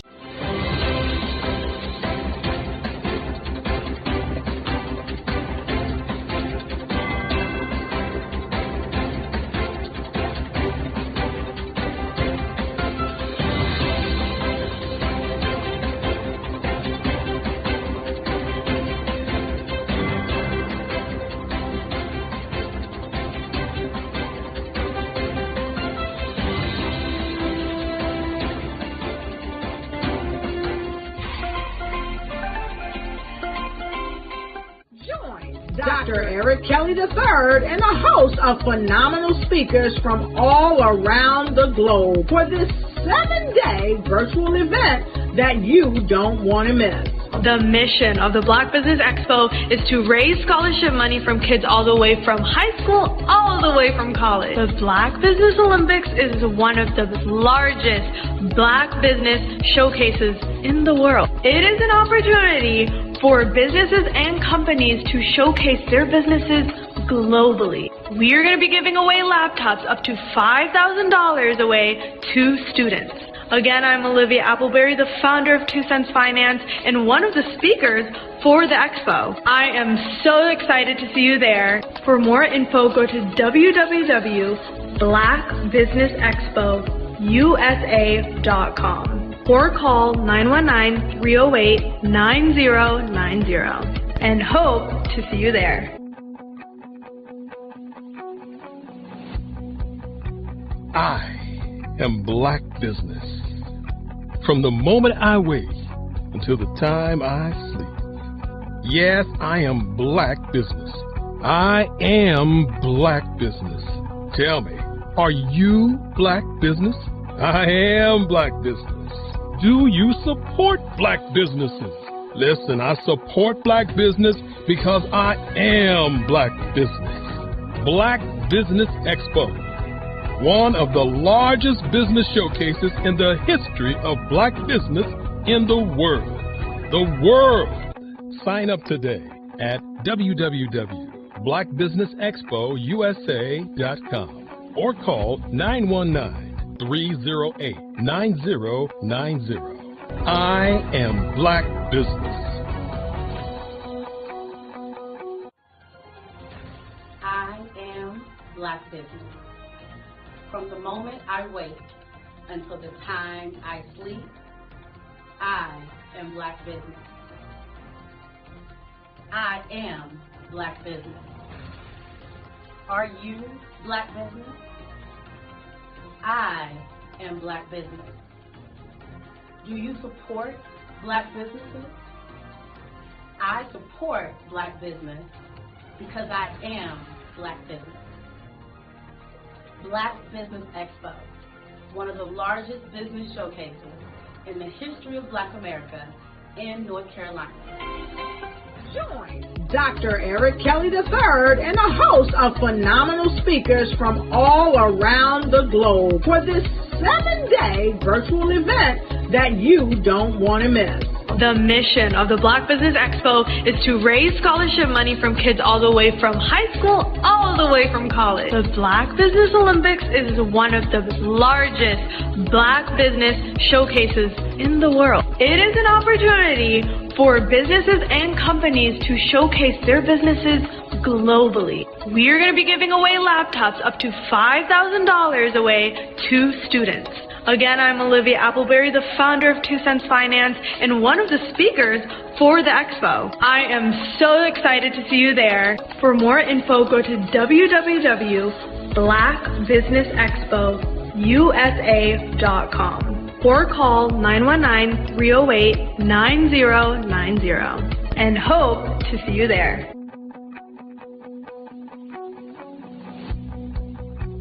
I am Black Business. From the moment I wake until the time I sleep. Yes, I am Black Business. I am Black Business. Tell me, are you Black Business? Black Business Expo, one of the largest business showcases in the history of Black business in the world.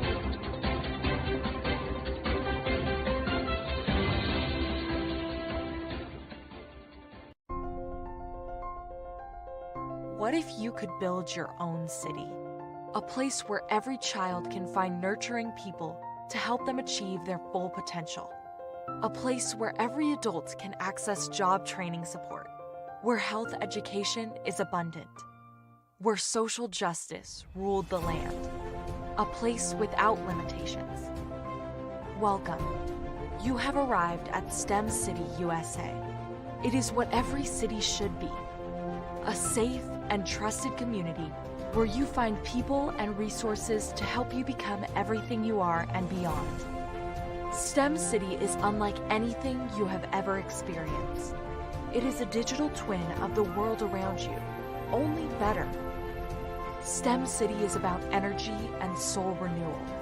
It is more than a digital world. You can almost feel the power of live cultural events, music, and theater. STEM City promises a better future for children with caring mentors and hands-on activities with dedicated tutors to support our youth. STEM City is your passport to a healthy lifestyle with weekly events addressing our community's many issues. STEM City is your financial well-being with helpful information on wealth management, career advancement, job training, and so much more. STEM City is the community you deserve. It is the city where your dreams can come true. STEM City USA, a place in the sky that is accessible to all who reach for the stars.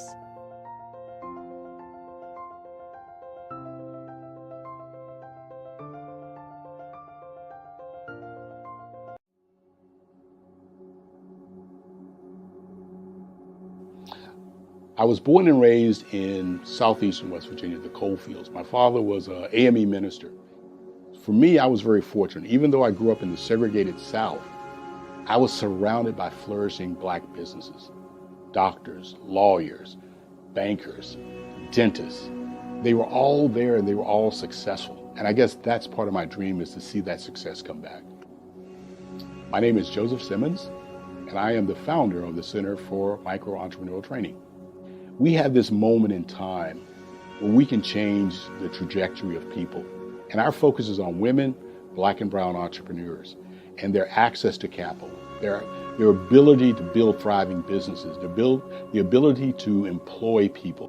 There's a study that showed that in those three communities, especially Black and brown communities, $1 stays in those communities for 30 minutes.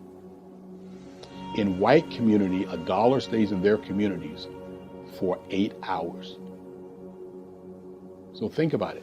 For you in a Black or brown community to get gas, to get food, to go to a restaurant, you've got to leave your community, take those dollars out of that community and take it to another community that's already being well served.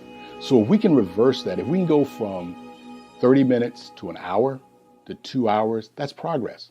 That's what we need to do. I was with SCORE.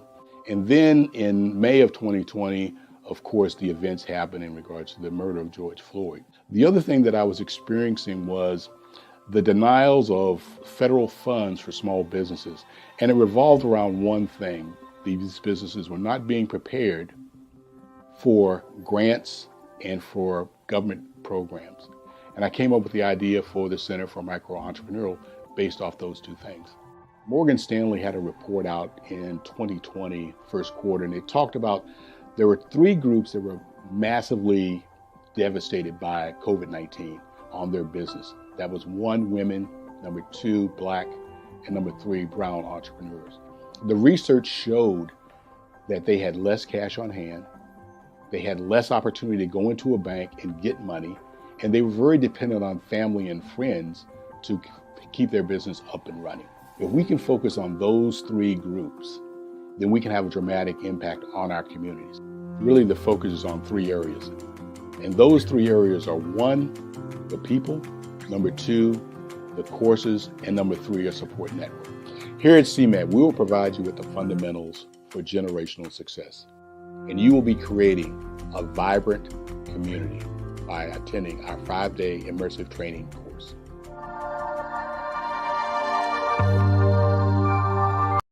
I am from Washington, D.C., but I was raised in Durham, North Carolina. I came to Durham when I was about 5 or 6, and then I traveled back and forth to D.C. because it's where my people are from.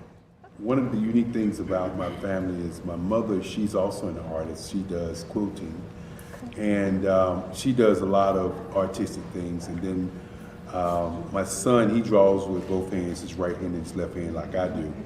So that's kind of a family trait. And then my other son, he's a videographer, and my daughter, she works, she's a regional vice president for Sunglasses. When you start out drawing and sketching, you want to continue to explore, each avenue. I do pastels, I do pen and ink, I do painting, I do acrylics. I haven't done oils yet, but I try to do all facets of art. What I say to a lot of times to people is, you can't put yourself in a box when you're an artist. You have to explore. And over the course of my life, I've tried to explore different mediums. I also do sculpture as well. I choose my subjects by the intensity that they have in their faces, or the intensity that somebody is moving, because I do more than portrait drawings. I also do I do abstract, and then I do figurative drawing also. Well, what happened in this particular show is that I started out trying to come up with something that would be a little bit different than what everybody else is doing. So I was working on a Barack Obama show, and they wanted me to do some paintings of Barack. And so what I did was, because of the deadlines, I kind of did it kind of fast. And then I realized when I was doing it fast, I enjoyed it. And so then I started doing other pieces the same way, and I started to enjoy those pieces also. And so I came up with this particular style. And it's a style of lines and colors. And what's interesting is that when I was in college, I did a show called Lines, Colors, and I talked about the boldness of the blacks, the hotness of the whites, and this is how this has come about, later on in my life. And the colors comes from a lot of the entertainers that I work with, where they wear different colors. They don't wear, your plain reds or your whites. They wear different colors, and so that's also another piece of what's giving me the colors. The subtitle of this show is Faces That Speak Life. That's real critical. Faces that speak life. Each one of these pieces is a life source and a life energy that's being put on display for people that are looking at them. I always say in terms of my art, it's not important that I draw them. It's important what you get out of what I draw. I don't try to just draw it because you like it. People wanted me to do prints. I didn't do prints. People asked me to do different people, but the people that I choose are people that make a difference in the lives of people in the world. So the human landscape idea was, again, as I say, the lines represent your emotions, it represents your ideas, and it represents your journey as a human being. And that's why you get the different pieces and the different looks. And as you notice, I try not to do one look that looks alike another look. And that's what's the most important part of this show. I am Black Business. From the moment I wake until the time I sleep, I am Black Business. I am Black Business. Are you Black Business? I am Black Business. Do you support Black businesses? I support Black business because I am Black Business. Black Business Expo one of the largest business showcases in the history of black business in the world. Sign up today at www.blackbusinessexpousa.com or call 919-308-9090. I am Black Business.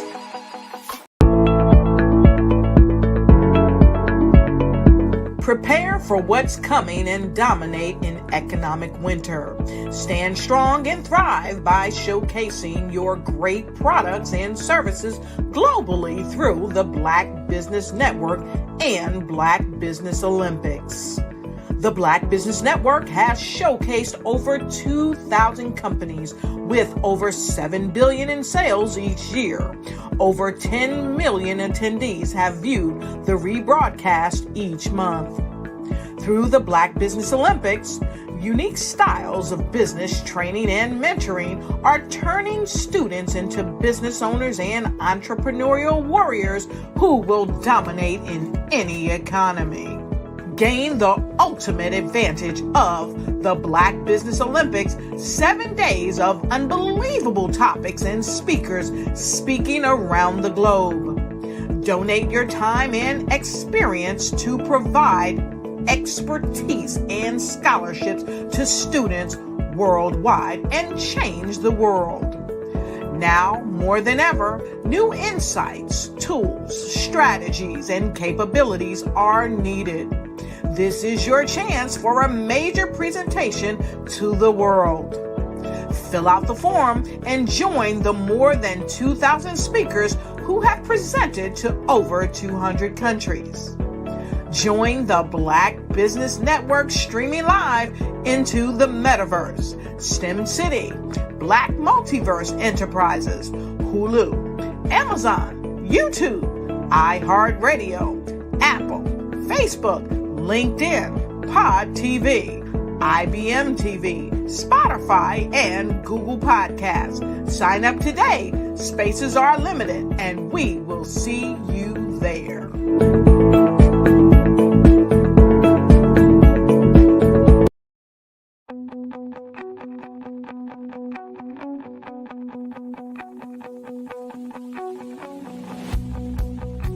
I am Black Business.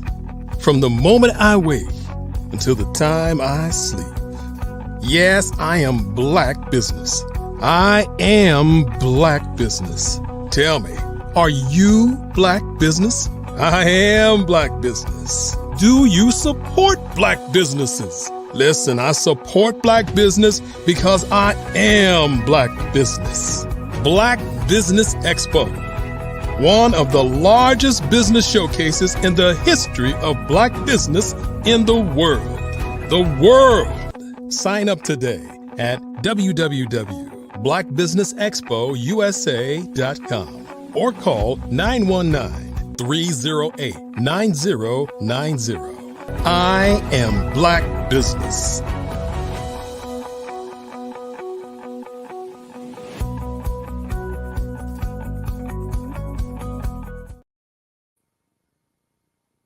Good afternoon, business owners, entrepreneurs, thought leaders, and corporations.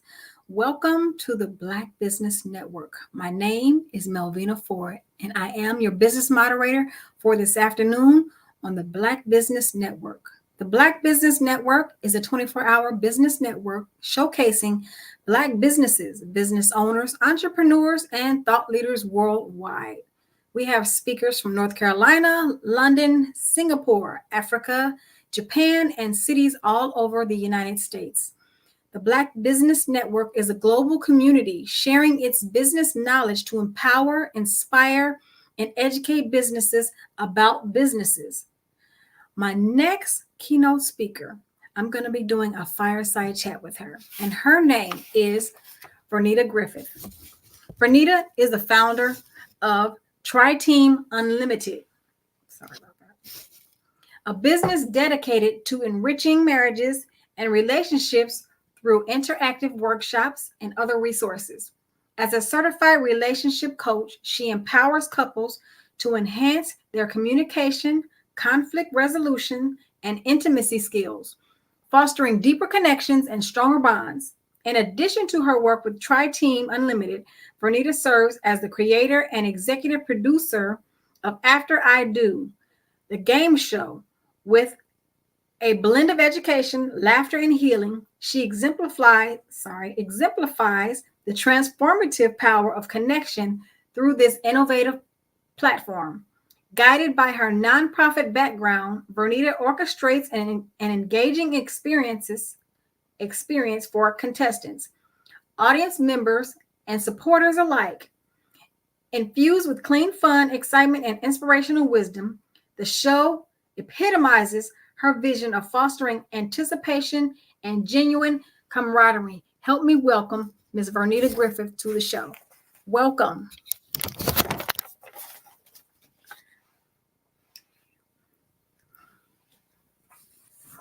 Well, how about I unmute myself and then say thank you, Ms. Vernita, for having me. I'm just talking. It's okay. Good to be here. Completely okay. Understandable. It is a pleasure to have you on the show today. Thank you. Thank you so much. So, can you share with me the inspiration behind founding Tri-Team Unlimited and your mission to enrich marriages and relationships? So it started back when I was married, had been married for about 7 years. And my husband and I had hit a proverbial wall in our relationship. And because we had promised to stay married forever, we didn't put that little caveat that we would stay married and be happy. And so because we made that promise, I needed to figure out how we could stay married and be happy at the same time. And that started us both on a journey to healing our relationship. It then sparked an interest in me to figure out how to help other couples who were in the same situation that we were in, because I knew that we couldn't be the only ones having those challenges. And so, when I learned better, we did better. And so we continued our journey. We continued to get trained. After we fixed our stuff, we continued to get trained on different curriculums, different ways to help couples in their various challenges. And while I am the extroverted one, so I love facilitating workshops, that is my gift, that is my jam. My husband is the more introverted one. He's my Vanna Black, if you will. He'll hand out papers and just be there to amen me.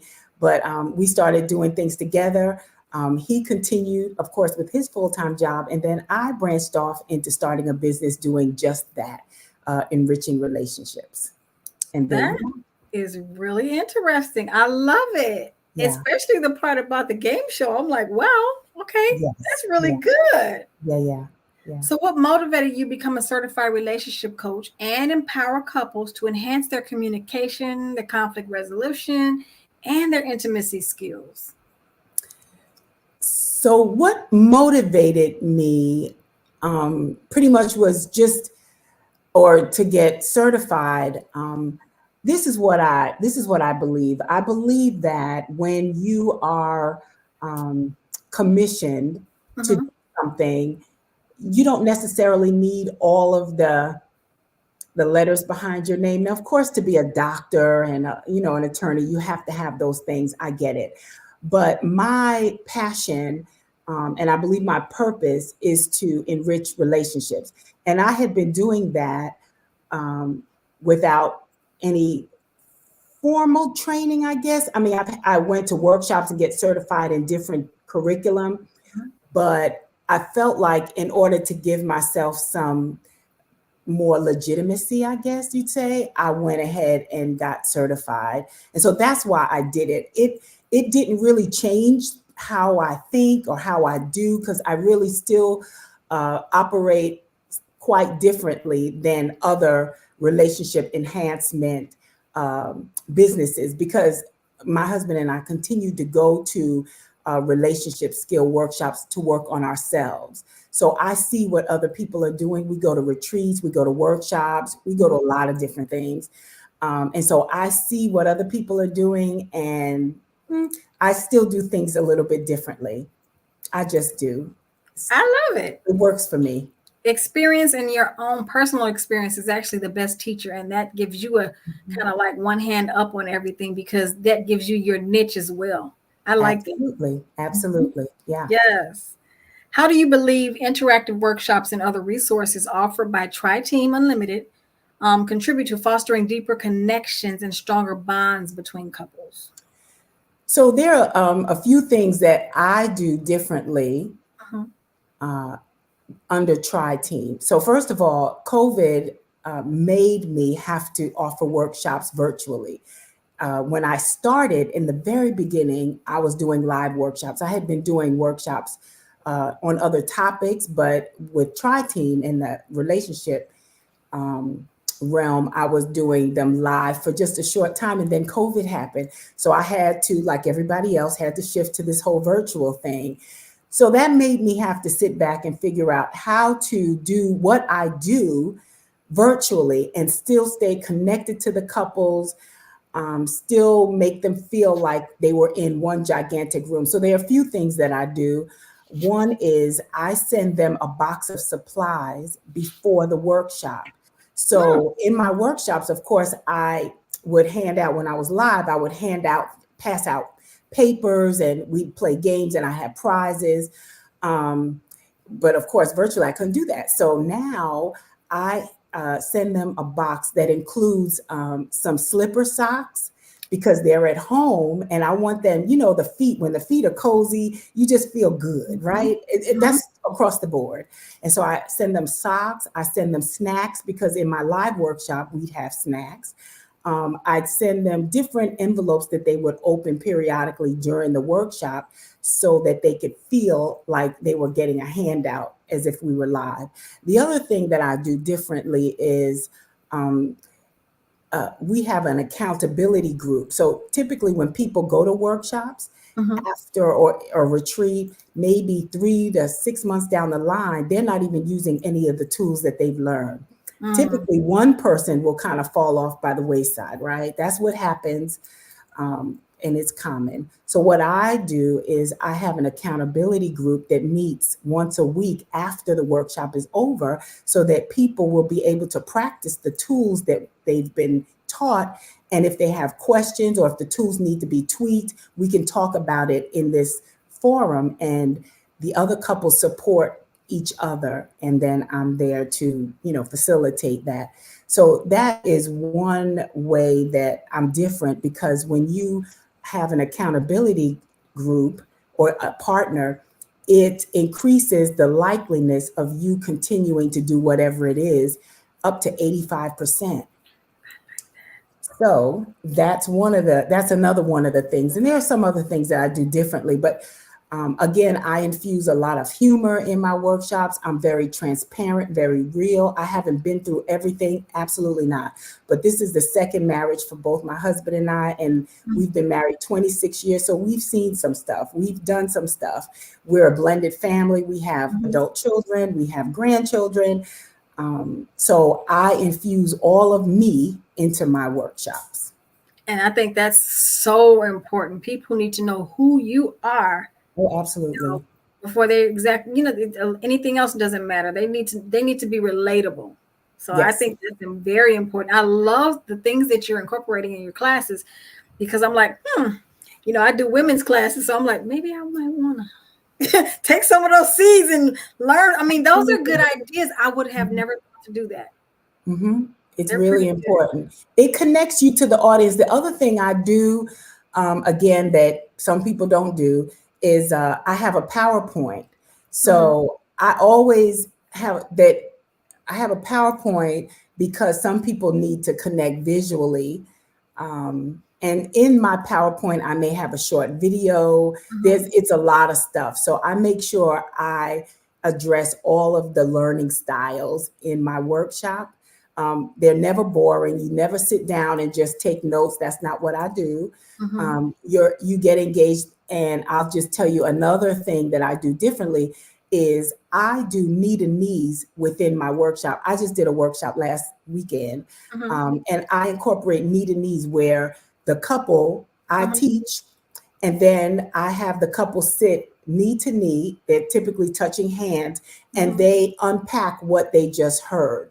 Because what happens is when you're in a workshop for all day or 2 hours or whatever, there's so much information coming at you. And at the end, you want to talk about it, but you have so much to talk about. So I want them to unpack bit by bit. I want them to do check-ins, make sure that they're both okay with what's been shared. And if they have questions or a disagreement, I want them to talk about it then and not wait until they get home and go, well, I heard her say this. Well, I heard her say that.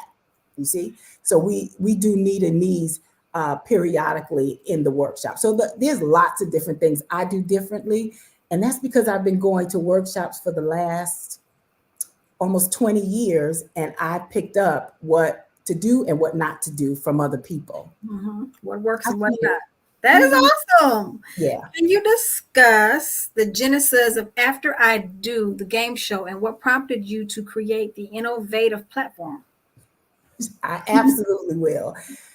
Well, what I learned I worked in nonprofit for 20 years. And in that work, I was a program director for a healthy relationship, healthy marriage program, and also had the great fortune to be a director over a responsible fatherhood program. So that gave me a lot of information, a lot of tools to use that I use now. And what is important to me that I use in Tri-Team is engaging men, right?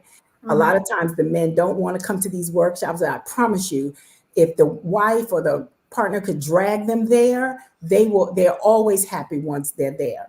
So what I learned was, because of my nonprofit background, I do feedback forms, right? In anything I do, I want feedback. And one of the things that is overarching in the response is the humor that comes across. And that's how I engage men. See, their guard is let down when you make them laugh, right? And so that made me think like, wow, this laughter thing is a great way to give them some medicine, right? They're laughing, but they're hearing, they're understanding. So of course, what's another way to laugh is a game show, right? Everybody laughs at a game show. That's true. So I decided, crazy me, to create this game show where I can infuse some lessons along with making marriages look positive and relationships look positive and not ratchet, and give people hope, and show them that you don't have to be perfect to be in a relationship, right? Everything's not perfect and you don't have to know everything, but you can still be together and have a good time. And so I created this game show that may put you in the mind of the Newlywed Game from way back in the day. And that's how it started. And it has evolved into what it is today, which looks nothing like the Newlywed Game. So in the beginning, it was called After the I Do's. Now it's called After I Do, the game show. We allow couples to participate who are not married. So that's a little different, right? We do now 3 different challenges as opposed to just asking questions. We have 3 different segments of the show. So the asking questions to each partner separately is one piece. And then we do something else, it's called True for One. We'll read a statement that will be true for one person, and then they have to decide which one of them is true for. And the third part is where we'll phone a friend or a family member, them a question about the couple, and if and the couple will have wagered points, and if the answers match, they get the points. So people can, have the lowest score and still win at the end. So it's a lot different. We have 2, our hosts are always comedians, so it's really a funny show. And you never know what married couples say. I tell you, they get there and they say stuff that, I mean, like I wouldn't want some of that stuff. I wouldn't want my husband to say. But and the more funny shows are the ones where the pastors are the contestants. they really feel like they should just say anything. So Oh my goodness. it makes for a very funny show. The audience loves it. The contestants love it. And of course, the hosts enjoy hosting the show. So that's kind of how the game show evolved. It was me discovering that laughter is a great entryway into learning. It's almost like putting applesauce on top of spinach, right? So we're giving them some positive messages, and they're laughing at the same time. That's pretty good. Those are some really creative ideas. Wow. I wish you nothing but success on that, because couples need that. Look, I'm not, but I'm just saying, if I, get to that point, I have your bio, so I know who to look up. Absolutely. Definitely. So what do you hope couples gain from participating in the After Y'all Do game show, and what impact do you aim to have on viewers? Well, so for the couples, of course, I want them to have a good time. That's number one. I want them to have fun.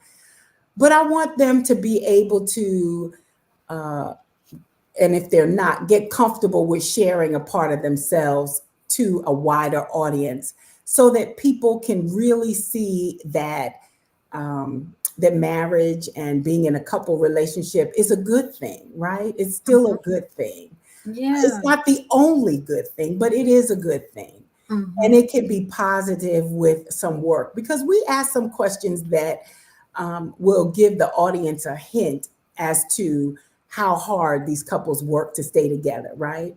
And I want the audience, again, to see positive. I want them to, if they are in a relationship that may not be going so well, I want them to be inspired to keep on. You don't have to get all the answers right, but I want them to be motivated to keep on. There are a lot of relationships that are horrible in the media, right? We have all of those shows that kind of depict relationships as just terrible, right? Just, calling people out of their names and just doing all kinds of crazy stuff. I don't want that. I want something positive. I want something funny, and I want something feel good. That's what I want the audience and the contestants to get out of participating in the game show. I like that. I think that's pretty good. We haven't had that in so long. I feel like since the days of Cliff and Claire Huxtable, there was a lapse. Yes. So something like this and what you've created is what couples and people need. We all need that, to know that, okay, there is hope. There is, we need to know that this is not the stereotypical, relationship that we're now seeing in the stream, media stream. So I love what you're doing. I think it's just so beautiful. How do you incorporate education, laughter, and healing into the format of After I Do, the game show? Well, like I said, I think, of course, the game show is laughter, right? That's all about laughter. And then I think outside of that, again, just the messaging that goes out is always positive, right? Now, in the live shows, we're evolving to the point where we will give out kind of some tips in the middle of everything. So just some kind of positive messaging that they'll see in the programs and flash on the screen, and it will come from the hosts who are married couples. So we have two hosts. We're taping a show April 20th in Charlotte, and we are doing two shows, and each show is hosted by a married couple. So the bantering between those two, I guess, will all speak positive into the audience, into the viewers. That's the goal. That's what I want. That's what I want. That's really good. I think it's pretty good. The one thing and I'm going back just a minute to something that you said about helping them understand that it's not a bad thing that they don't, helping them understand that it's okay if you don't get it all right then. I think that most people come into relationships thinking that they need to be perfect or they have to be a certain way. And they forget that the walls are eventually going to come down, because that's how we all are. We're trying to present our best selves. So I think the fact that you mentioned that letting people know, okay, this is a it's an ongoing process for couples that we need to understand. We're not going to always have it right. We're always going to we're going to learn something new about each other every day, possibly every year, every month. I didn't know that. When did that come up? Right. It just came up. So That's I love the fact that you hone in on that and give the couple a chance to understand you're not perfect. That's It's right. okay. That's It's right. okay. You're learning and you're growing together. So wonderful. Yeah. Wonderful, Yeah. wonderful, wonderful. So my next question Mhm. is, can you elaborate on the experience of being the creator and executive producer of After I Do, and how it aligns with your vision for fostering anticipation and genuine camaraderie? All right. Let me break it down to you. So the experience in creating this whole show has been nothing short of insane. Let me just say that. So what's important to note is that my background is strictly nonprofit enrichment, couples coaching, not therapy or counseling, coaching. And so this whole entertainment world is brand new to me. And from the very beginning, it was my idea to create a show that would travel, right? And then later on, I was like, and hopefully be on television, right? That's the goal, right? Is to be on TV. So it's been an extremely deep, curvy, confusing, bumpy learning curve because I didn't know what a grip was, a gaffer, a production crew, a showrunner, all of these things. I had no idea. So Google and YouTube has been my best friend. And people that I can just, lean on and go, okay, what does that mean? And so what do we have to do next?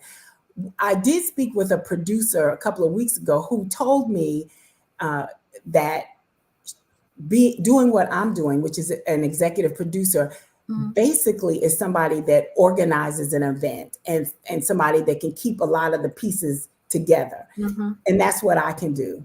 And so that's why I've been this successful this far, because I can keep a lot of pieces together. I have a lot of lists. The last part of your question about camaraderie, I don't remember what that was, but I know it's all about my journey, and the journey has been crazy. We're 3 weeks away, less than 3 weeks away from showtime, and this is the first time I'm doing a show where I'm really, I have new people that are participating on my team. And so while we're doing this new show, the biggest show I've ever done, I'm still learning them, they're learning me.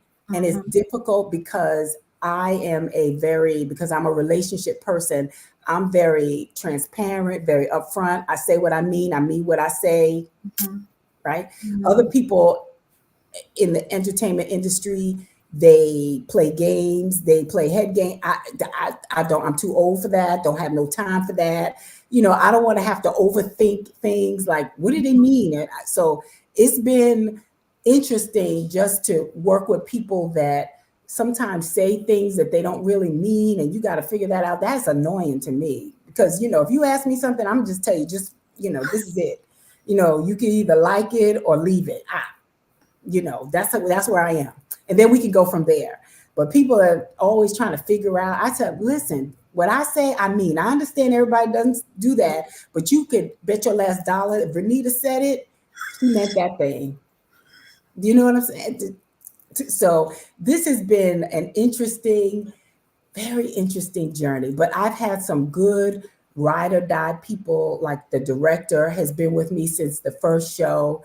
And he's ex-military, and I love him because he, Miss V said this, he play everything on me, which is fine, but he likes everything just so he knows how I like it. I'm very, I like stuff to start on time. Like I said, I I do what I say and I say what I'm gonna do. And I like to respect people's time and effort, and I like to pay people. That's the person I am, right? I know everybody's not like that, but I go to sleep really good at night because I know I haven't cheated nobody. That's how I go to sleep at night, right? That's me. So I want people around me that have that same level of ethics, right? I hope that answered your question. You did. You answered it and then some. But you know what? I love the realness about it because I believe that a lot of us need to have that in our lives. And being the generation that we are, it's like, we played the games, we did it all, but then we got to this. Okay, I'm over this now.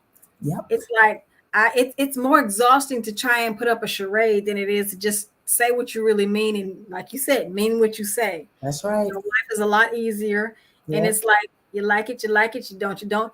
You can make your decision, and I'm still gonna love you either way it goes. But as far as this show and this square, this is the way it's gonna go. So that's exactly right.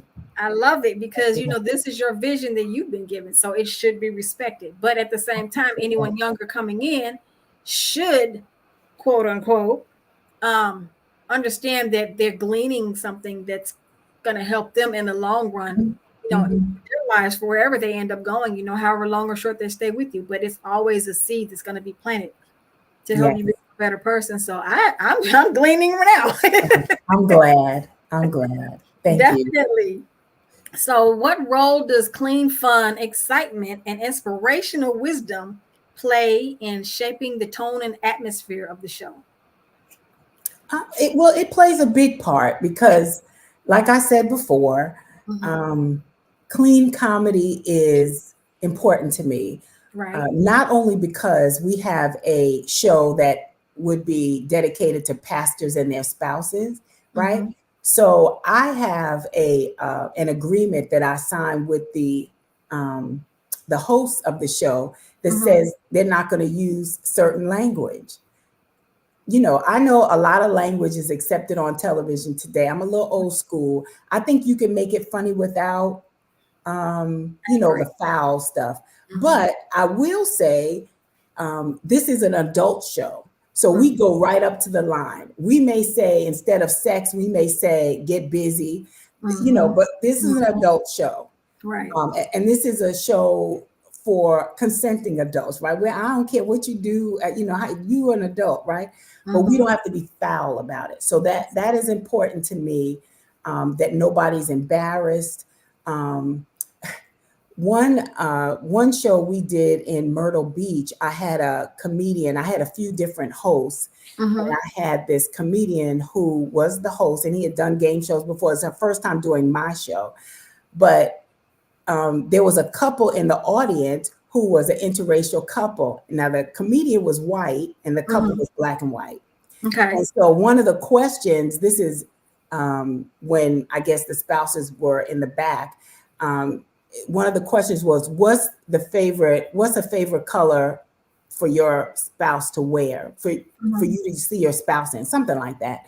And this black and white couple was in the audience, and he said, the wife was white. He said to the wife was black. He said to the husband, I know your answer better be black.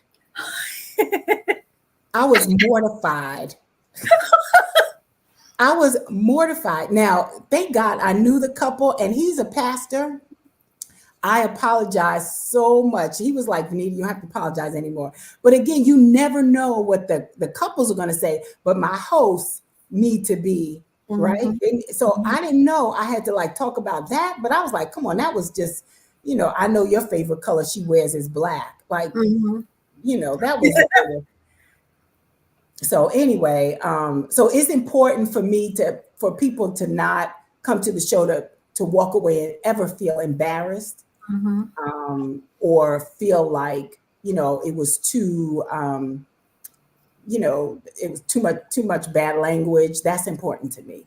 And so that's why, I keep it at that level. And I think while, media is going towards the more we could say and do anything on TV, I still think there's a space for a show that doesn't have all of that going on. That's just me.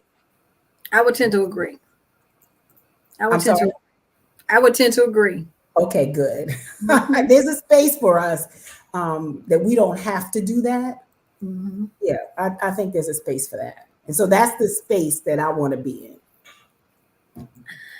I need to find out how I need to not be on the show, but at least view it. I want to see it. I just really want to see. I like good, clean fun. And that just like, I would love to sit and watch it. It's very funny. It's very funny. Yeah. So I think we have time for one more question. And that would be talking on basically the last question and maybe the one before that. They kind of tie in together. But how do you select your contestants for the game show, and what is your criteria for considering in when assembling the lineup? For the contestants, you mean, right? Correct. Yes. So for this show, we put out a call for contestants, and there's a form on the website that they complete, and they submit a picture. So basically, we ask simple questions like, do you have any special skills? We ask for a picture. We ask for their contact information. So there's really nothing at that point that, everybody fills that out. And then once they clear that, the second round, we'll ask some other questions about them as a couple. And we kind of just, there's nobody that I won't accept as a couple.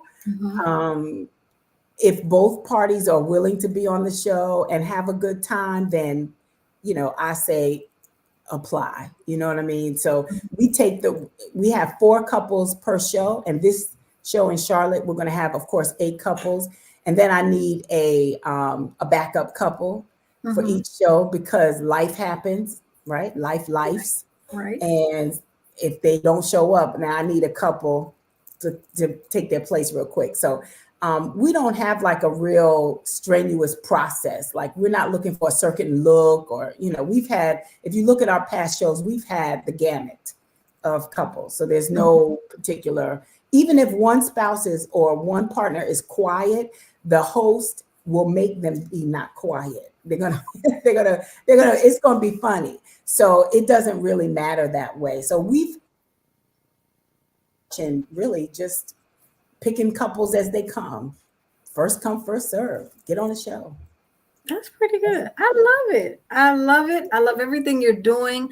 I love everything you're representing. And we need this in all of our communities. So, like I said earlier, I wish you much success on this. Congratulations on the vision and everything, getting this started. And I would love to connect with you. How can anyone watching this show today, how would they be able to get in contact with you? They can go right to the website, real easy, afteridothegameshow.net. And there you can find out how to be a contestant, because while we have, of course, our contestants for the April 20th in Charlotte, we're planning for our next show. I don't have the exact location right now because we're talking to a couple, but it'll probably be in the Wilmington, South Carolina area. So they could keep up with the game show there. Of course, they can follow us on all social media. I should say Facebook and Instagram at After I Do the Game Show. And they can, of course, get tickets. They could look at sponsorship opportunities and be a contestant. All of that information is on the website. Okie dokie. Well, Miss Vernita Griffith, it has really been a pleasure speaking with you today. I've gotten so much information. I've been inspired as well to do some things with my women's group. I'm pretty sure I'm going to be contacting you just to get some inspiration or something. I'm not sure, but you know what? This has been a wonderful pleasure talking to you. Same here. Thank you so much. Thank you so much. Genius is coming, and I will see you on the other side. Thank you.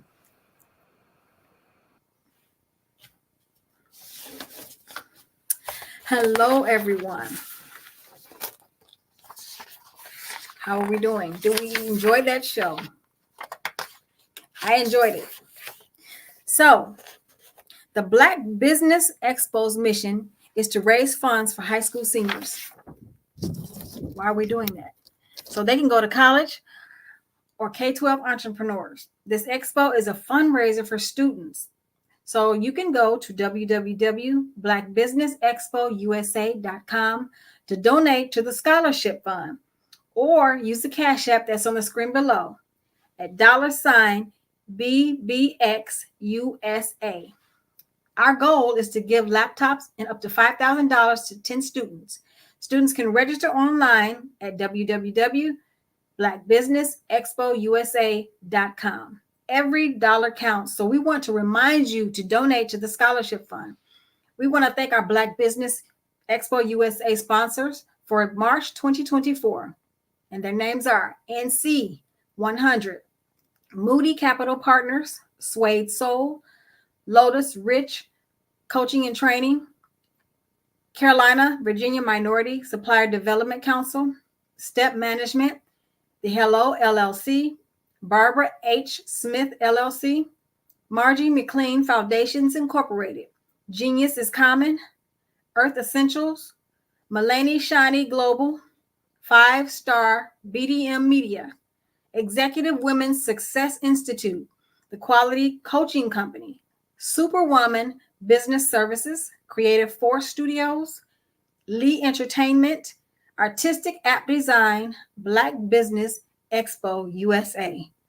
Genius is common, and I'll see you on the other side. Thank you.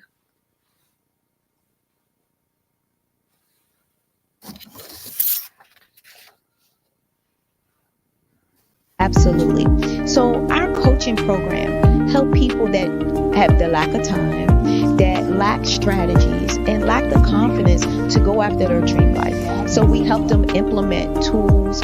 We help them implement lack of finances or the education behind finances.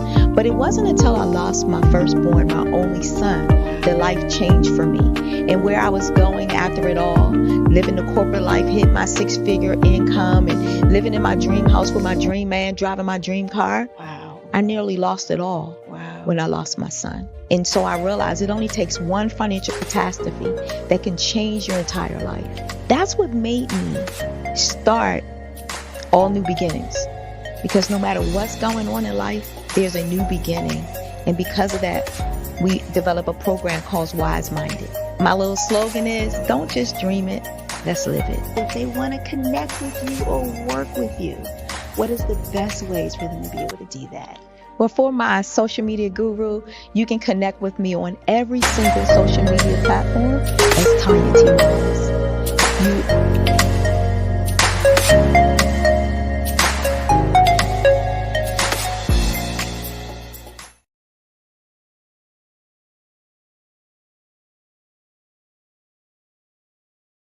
Hello, I am Dr. Eric Kelly III, the visionary strategist and founder of the Black Business Olympics. I invite you to showcase your Black-owned businesses on the Black Business Network global stage. The Black Business Olympics is a global Black Business Network platform that propels Black-owned businesses into the international spotlight. By showcasing your business on the Black Business Olympics platform, you can reach a worldwide audience of potential customers, partners, and investors. You can also establish yourself as a thought leader and expert in your field, attract lucrative partnerships, and more speaking engagements. In addition, the Black Business Olympics platform provides a valuable opportunity to connect and collaborate with like-minded entrepreneurs and business professionals from around the world. This can lead to new business opportunities, ideas, and relationships. Finally, by sharing your story and expertise on the Black Business Olympics platform, you can inspire and empower others. This is a powerful way to make a positive impact on the world and leave a lasting legacy. If you are a Black-owned business owner, I encourage you to seize the opportunity to showcase your business on the Black Business Olympics platform. It is a once-in-a-lifetime opportunity to make an indelible mark on the world. Be one of the 1,000 visionary entrepreneurs who are changing students' lives, shaping industries, and leaving an unforgettable legacy for their families. Unleash your voice on our global stage and watch your business thrive. Black Business Olympics is one of the largest Black business showcases in the history of Black business in the world. Yes, the entire world. Just give me a call today at 919-308-9090